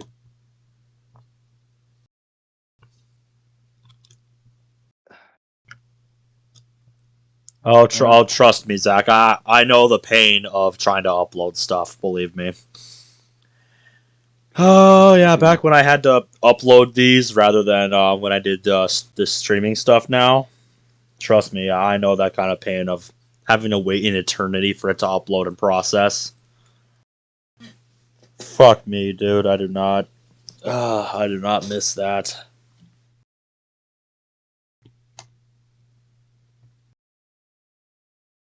Oh, come, lovely child, oh, come thou with me. For many a game I will play with thee, play there with thee. Mm-hmm. In that particular Schubert piece, no matter how much the child cried about the devil, his father refused to believe the devil existed. No one could find this fabled Erkulong, this devil, this Mao. No one else can find you, and I'll smoke you out of hiding myself. Hot damn. It's time. Ooh, it's changed. Mm-hmm. Following a different It's character now. I think it's Mao. It is. Yep. Wearing a black suit, now blended in naturally among the crowd of businessmen in the business district. As he walked among the people there, Mal's heart smelled with malicious anticipation. It'd been a while since he sent out the letter of challenge passed on from one person to the next. The letter should have arrived in Usami's hands by now. What would she do when she saw that letter? I wonder if she'll search around the city aimlessly. Mal looked at the cell phone in his hand. If Usami isn't a total idiot, she will soon call this number. First, let's see how cunning you really are. Here we go. Haru already knew where to go. She didn't waste a single minute. This music, Mm-hmm. even though the letter from looked meaningless at first glance, he made sure to place a hint within those words. The coffee shop, Lapis Lazuli. The same place that Kyosuke took her yesterday. Uh-huh. She pushed open the door and walked in. She immediately surveyed the premises. If Haru's reasoning was correct, she should have come by here. However, she could not find anyone like him among the customers. Just then, a man who appeared to be an employee called out to her. "Welcome, a table for one?"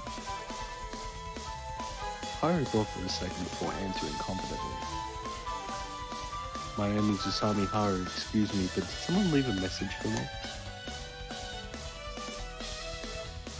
The host seemed relieved upon her words.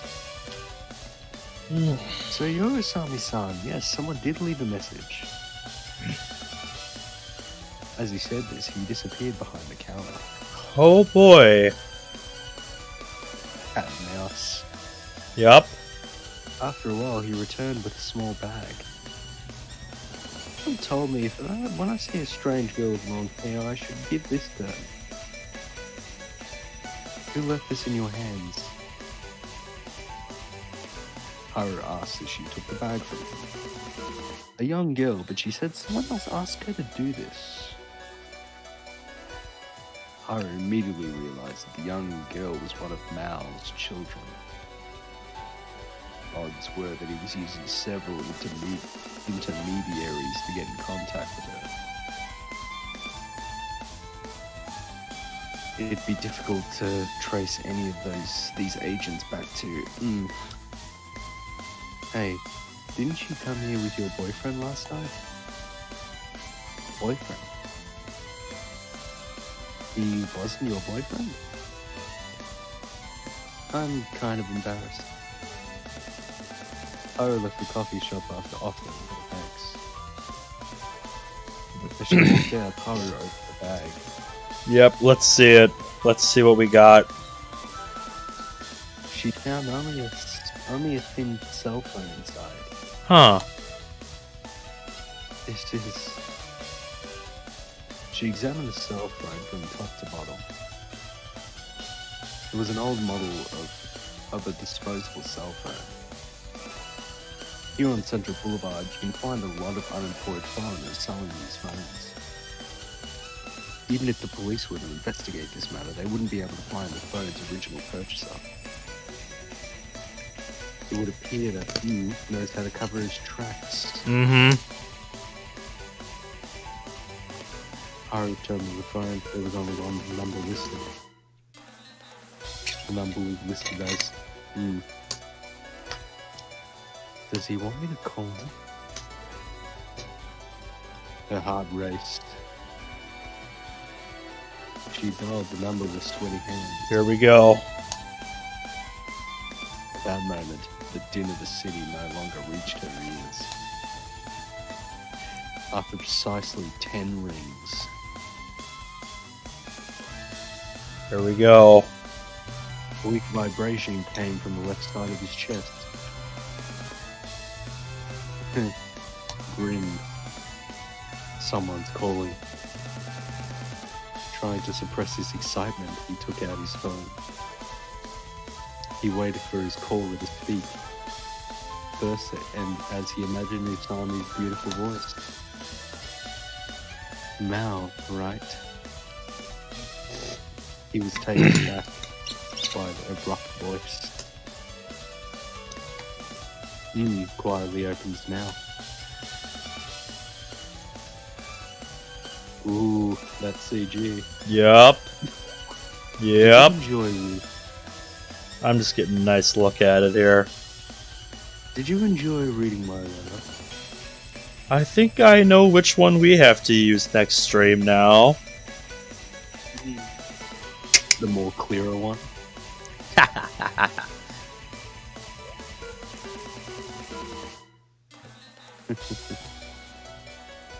There was a brief pause as if she was gathering her nerves. What do you want? Usami spoke in a low voice.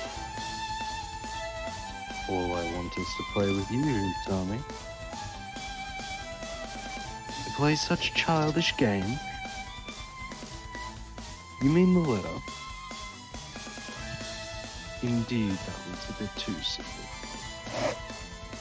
That letter was easy to decipher.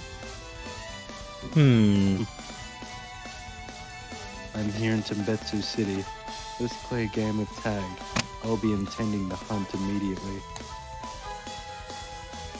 The next line caused Usami's voice to betray her. She could not conceal her anguish as she recited the final words. To coward. Your mother, indeed.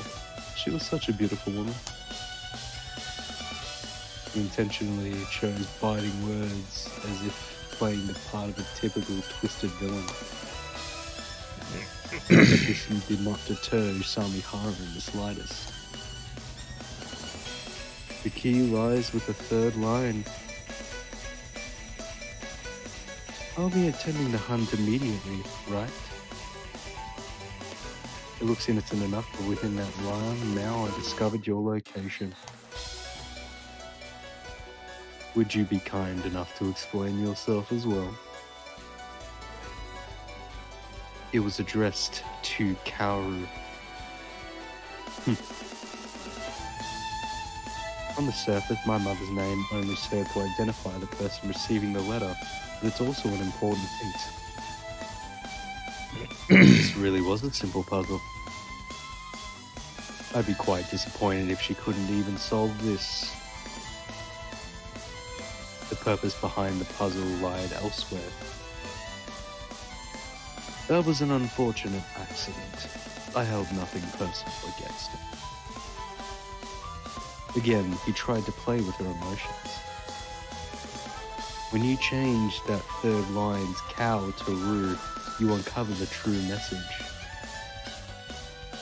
Usami ignored Mao's words while continuing to describe her solution to this simple puzzle. In the third line, when you change Ka in the hunt, Kari to Ru, even during her last moment, your mother thought of you. The line says, I'll be attending the Yuri immediately. At least spare my daughter.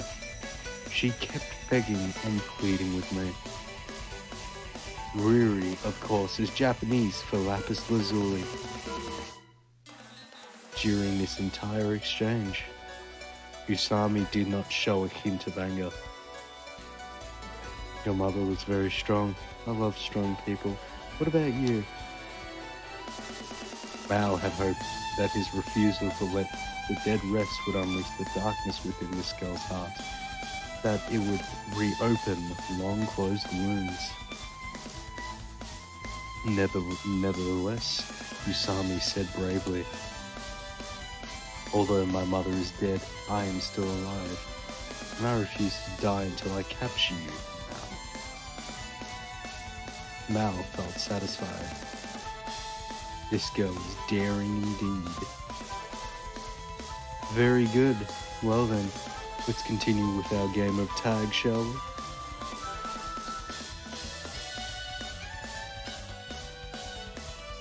Even as she listened intently to the phone, Haru continued searching for the location of Mal. Ignoring the demon's scathing words, she instead focused on the background noise. After a while, she discovered some clues. I understand now, Haru said. What do you understand? I know where you are. That sounds quite interesting. Who's giving a speech near your location? I again concentrated on the background noise. Yep, quite astute of you. Part of the speech included the name of Tombetsu's city mayor. So you noticed. His tone implied it would be more strange if she hadn't. I can find out where the speech is being held by going to City Hall. That won't be necessary. What? Excellent. You have great observational skills. Haru finally understood the true reason behind Mal's challenge. He wants to test her. This was all chosen very carefully. She was in a terrible situation. She didn't expect her opponent to find her workplace. Even though Haru still doesn't know his identity, Mal already knows hers. I'm at central business right now. Should you be telling me this? Do you know where that is? You've only just moved to this town recently, after all. Who's pinged me? Fuck off, Zach. You certainly know a lot about me. I know everything about you, hero. When people tell someone they know everything, it's usually to cover up their insecurity at the fact that there may be something they don't know. Mal scoffed at that. You have a sharp tongue as well. He certainly sounded happy, but his words seemed a little artificial. As a result, she still couldn't figure him out. And unfortunately for her, he was always guiding their conversations. Indeed, I wish to know more about you. Otherwise, why would I actively seek you out, Usami Haru, who hates me so much? Even when Mal talks about himself, he never gives anything important away. There's a big park near central business. So, can you come to the bulletin board there? Will you be waiting for me there, Mal? My, you're so impatient. In order to better understand each other, shouldn't we meet face to face? A very enticing proposal. Unfortunately, I must respectfully decline. It seems Mal has no intention of showing his face. And why would he? Come capture me, Usami Haru. This is a challenge. Yup. If you are indeed worthy, then I shall be your opponent. And with that, he hung up the phone. Haru sprang into action. She caught a sight of the Sino Corporation headquarters. The park was nearby, somehow escaping the shadow of the gargantuan skyscraper. It was quite a beautiful scene. The park was surrounded by an assortment of bustling businessmen, making its presence even more pronounced. Woo. The bulletin board was at the center of the park. Under normal circumstances, it would display the general guidelines of the park rules. Today, it was covered in red graffiti. At first glance, it appears to be the work of local delinquents.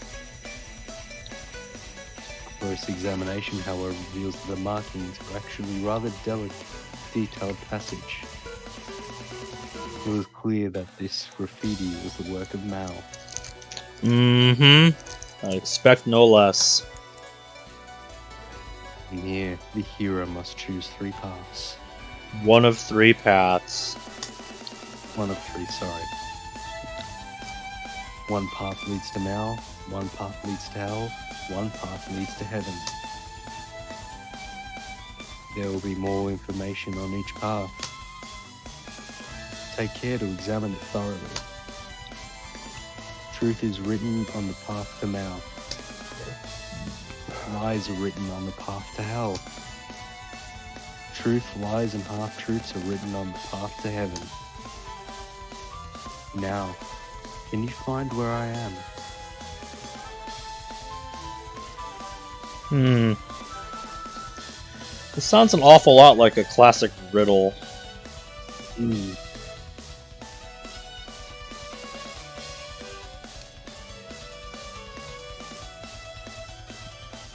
Oh, is Yep. this a choice?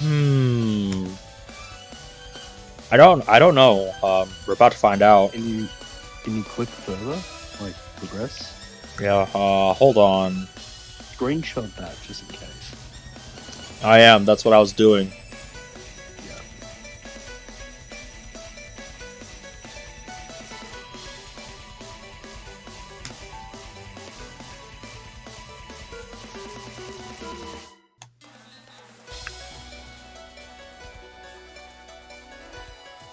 Nice. Alright. 3 paths. Haru immediately began to search around the park. As was indicated, there should be a message located near the park. She soon found that the message near the park was the northern entrance. There was a steep staircase leading to the business district. The handrail of the stone staircase was bore a short note. In the same glaring red paint and long slender lettering as the message facing the park. The exit of Subway Station 10 leads to heaven. She could barely make it out. Haru immediately absorbed the information.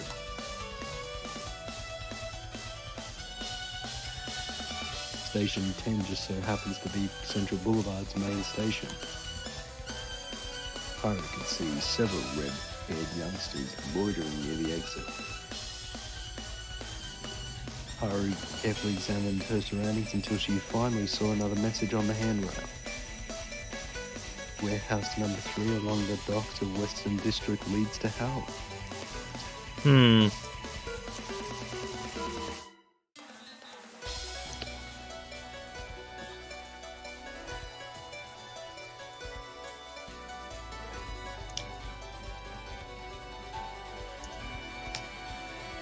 There we go. The docks of the Western District. It was too far to reach by foot. If she doesn't go to that warehouse, she won't be able to solve the puzzle. Tag indeed. Do you plan to have me run around the entire city now? Haru walked down the stairs. There were just as many people in this underground passageway as there were on the surface. She bought a ticket and now awaits a subway to the Western District. For someone as poor as Haru, the 250 yen ticket really is a painful expense. Mm-hmm.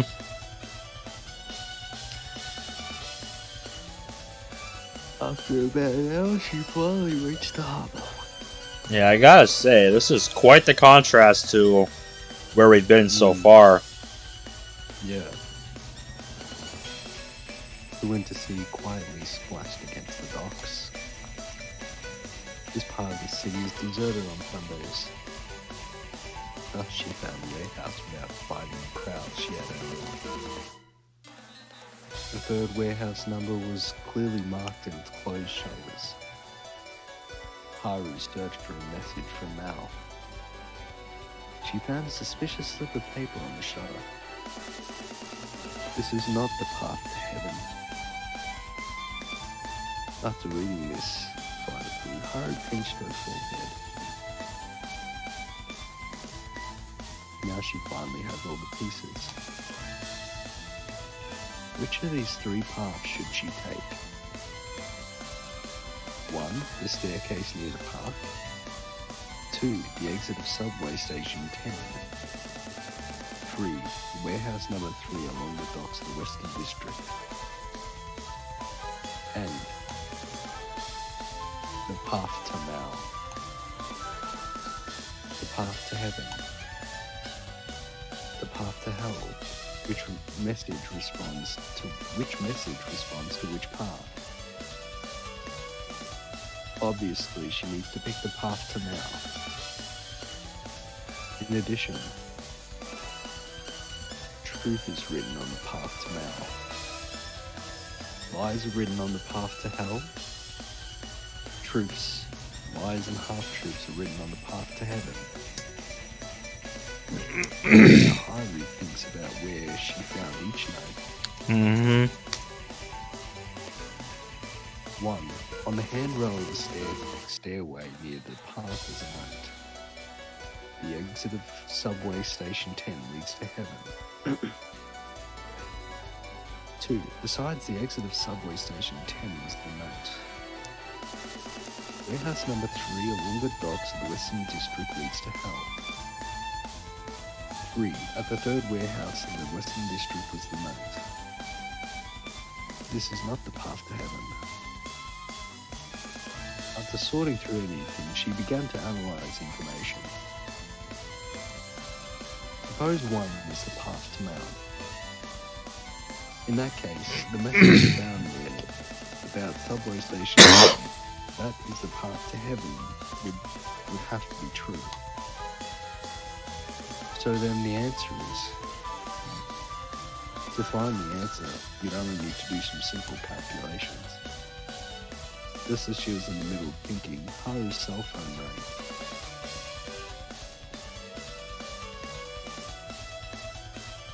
Are you near the third warehouse yet?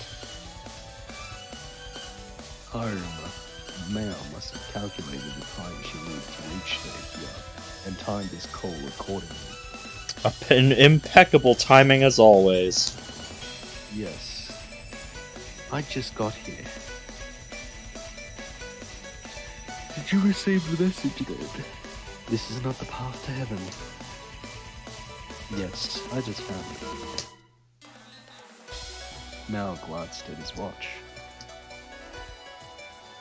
You really did spend a lot of time preparing for this.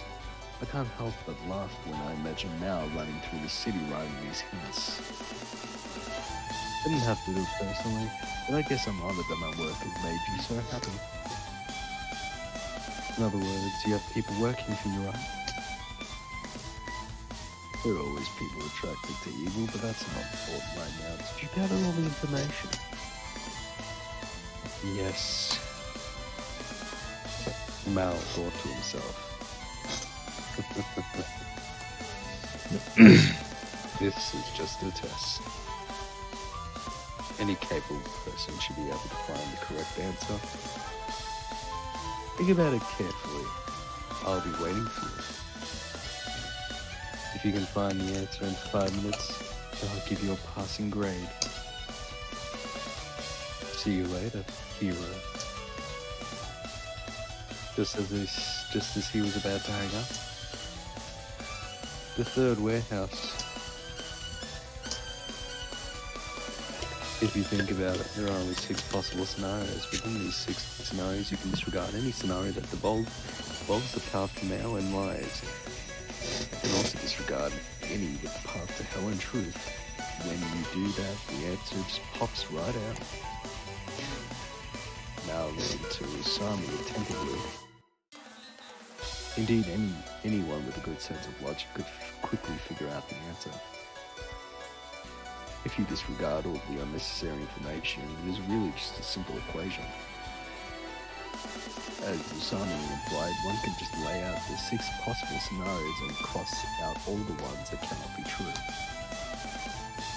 That said, Usami figured it all out in an instant. Plus, she didn't even need to use a pen and paper. She solved it all mentally. So, Mao, you done with the math lesson yet? Mao did not respond. She really has a rare talent. A faint smile appeared in the corner of his lips. Usami Hara. Mao finally acknowledged Usami Hara as an opponent. From the research he had on what his people do on Earth, she did not seem to have any power, wealth, or connections, but she possessed a keen mind seemingly unbelievable for a teenage girl. Mao had thought that his only opposition would come from large, powerful organizations like the police and influential corporations. In addition, this talented girl had been looking endlessly for Mao. Initiating contact with her this morning may have been a bit of a rash decision. His defeat may now lay in a place he had never expected. Usami would quickly break through the other games Mao had prepared. It was not a big deal yet. She's still just a student. And it's probably safe to say that she has almost no information on me yet. However, Mao knew the firsthand how the combination of a talented mind supporting by an unwavering conviction can bring someone. This hero may indeed find a weakness in Mao's carefully constructed plans. On one hand, Mao felt the rush of excitement for witnessing such a powerful opponent. On the other, in order not to lose to his opponent, Mao felt a surge of his fighting spirit. I've got a small theory.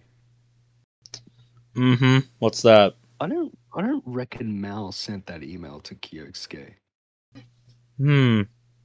I have a weird feeling. It's a thought worth entertaining at this point, yeah. Yeah, because it doesn't seem like Kyosuke is someone on a powerful organization that he doesn't seem to have even mentioned in thought. Yeah. The thought doesn't even really plans seem to have crossed his mind. Yeah, so either he just does not see Kyosuke as a threat, or he does not realize that those two have crossed paths. So, I don't know. Maybe it's really a meticulous plan that's well thought out, or he won't expect him being involved. That is true. Anyway, let's continue.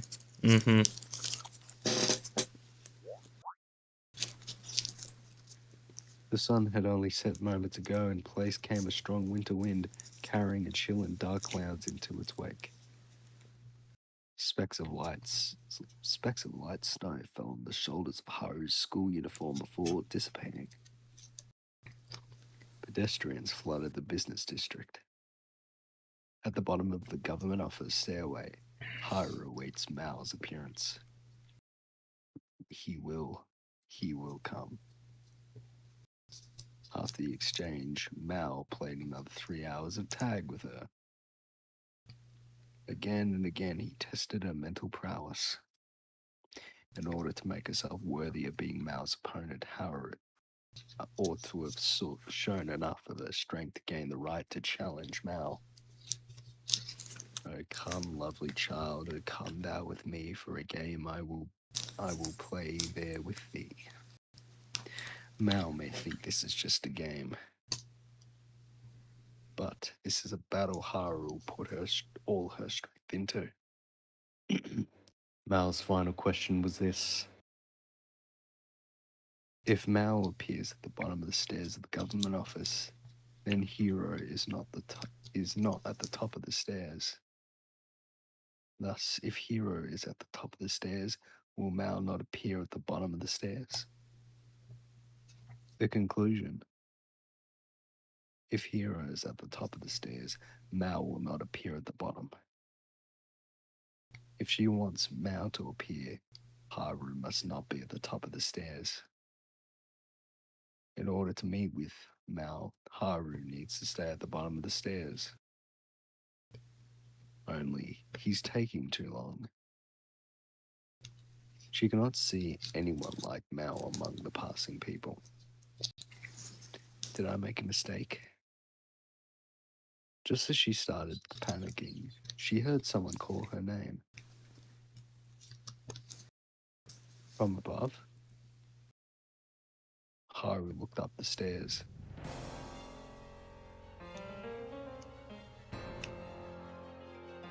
Humans are fascinating creatures. It doesn't matter how many people are around you, how much noise you hear, you will still turn toward the person who called your name. I like that.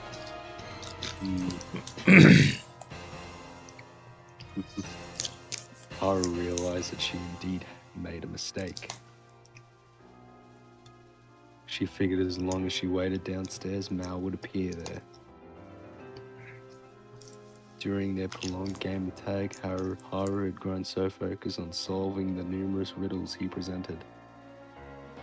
So focused that she had forgotten that Mal may have set a trap within the riddles themselves. Mal now drew her attention freely without worry from a place where she could not see him clearly. A man in a large black coat spoke those seductive words.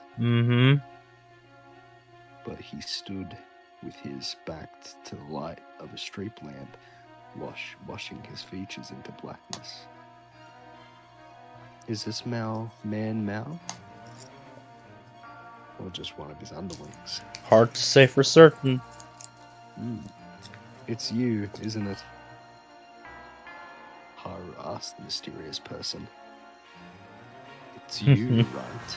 Oh, he's toying with her. He should be a man. She couldn't really discern the voice at all, though.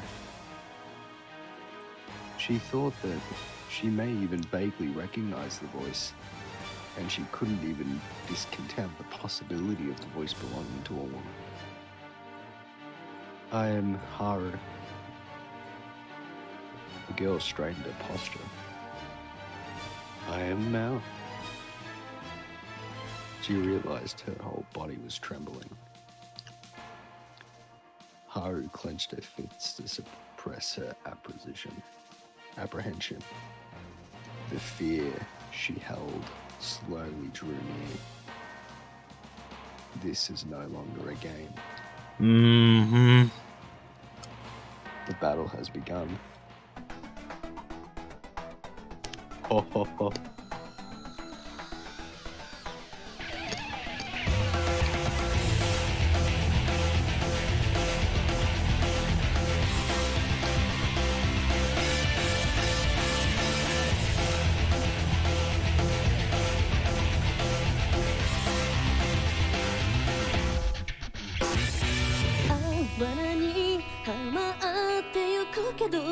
真実遠いものさ答え追ってゆくけれど掴む術はない微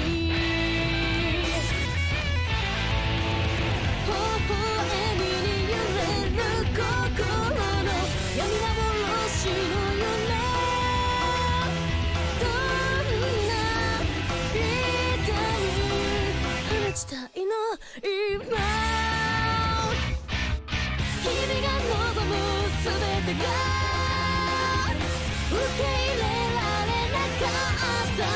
して夕闇に何を望む君は見て僕は僕でいたいだけさ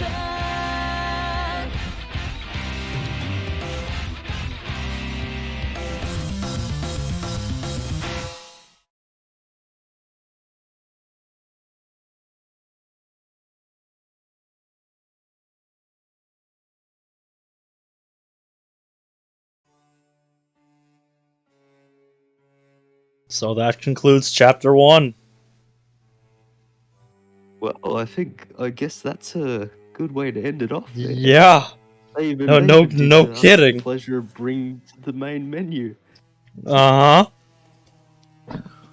I am That so was pumped good. for this. Oh.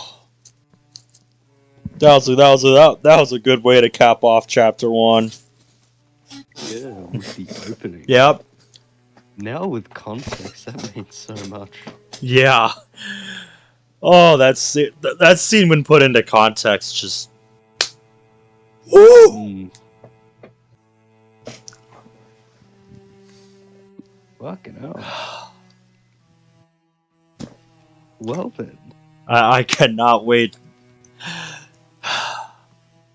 And what a good line to end it off on, too. This is no longer a game. Mm. Yeah, shit's about to get real now. Yeah. I am so looking Fucking forward hell. to where chapter 2 starts off. Yeah. I am looking forward to it.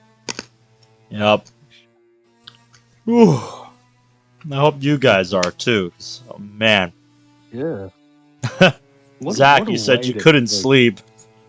Aren't you glad you stayed up for this? That was a Yeah, good way to fucking end it. hell. I haven't seen you excited for something. Like, you seem really pumped up. Oh yeah, just that whole time she was being led on, I'm just sitting there absorbing this, like, whoa. Yeah, he's just toying with her. Yeah. It was all leading up to this. Like, everything up until that point had just been a test, and now he's like, "You ready for this? You ready for this shit to get real?" He's like, "Are you sure that you really want to do this? Is this a game you seriously want to play?" God, Yeah. Like, God, I definitely love do that. reckon I now, love that now that stuff. now you can put on, like, on your YouTube thing, chapter 3 end or chapter 1 end shit. I think it passed Yeah, it. I'll edit that in. Yeah, Once we chapter 1 cap off the and- stream here. Oh boy. Fucking hell. Mm-hmm. Considering that was just the first chapter. Yeah. Mm-hmm. Ooh, One of this many. is- Yeah, I think at this point is where I left off. Okay, so pretty much this was as far as you got. Yeah. All I right knew then. that this had an overall tone out of a lot of them, but, like, I never got around to finishing it. Well then, this is gonna be a fun ride. Mm. This is gonna be a fun ride 'Cause for us to go also down. It didn't help. It didn't help that, like, I had to go to a new computer and, like, reset my yeah. save to all my visual Yeah, levels. definitely. Losing your save data is always really discouraging because it's just like, well, fuck. Yeah. I might as well move on to something new then. Because seriously, But, like, I think, I do especially if think it's a this was save an that I've honest way- invested dozens of hours into, it's like, do I really want Yeah, to do that fuck no. all over again? Yeah, It's just, and my god. I don't think there's a better moment to end off the stream. Yeah. Just putting it at the main Man. menu and everything. But what a way! That is good fucking. That is good. A good scene. Yeah, that was Like, very captivating. like. All right. I really enjoyed watching that Easter egg hunt play out. Just how he Yeah. how he keeps stringing her along. Like, yeah, Keep solving this. You'll find me. And then you actually get to the conclusion. It's just like, oh fuck, what have I done? Because I feel like that was the intention all along. Just fixate her on solving these riddles. Just convince her this is just a test of her abilities. Now it's time. Uh-huh. I'm curious now.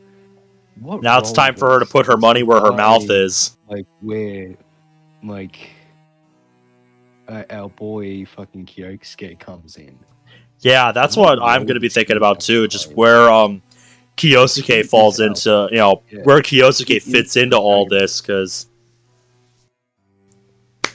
like in the description it says like he's gets into a deadly battle of wits between like government and all that shit.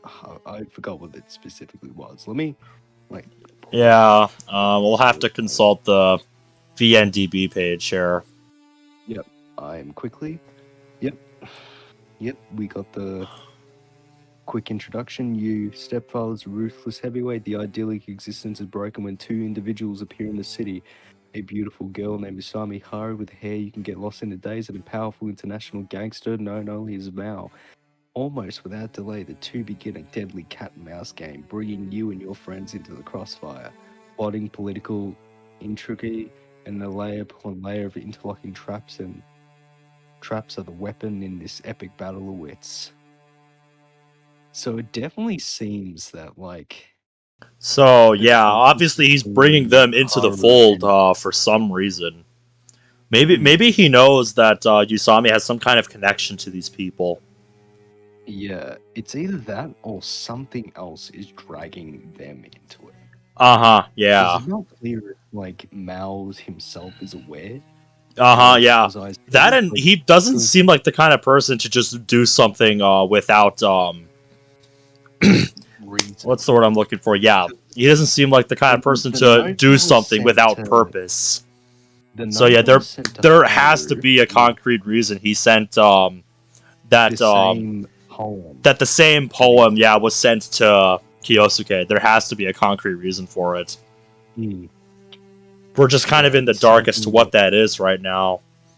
Yeah, because it set them two onto the same path. So yeah, except where next chapter will lead, especially Kyosuke. Yeah, indeed. Yeah, I'm looking forward to seeing how Kyosuke plays into all of this and how and if the Azai Corporation is going to get caught up in all of this. Yeah, fucking hell. Because what an episode. Yeah.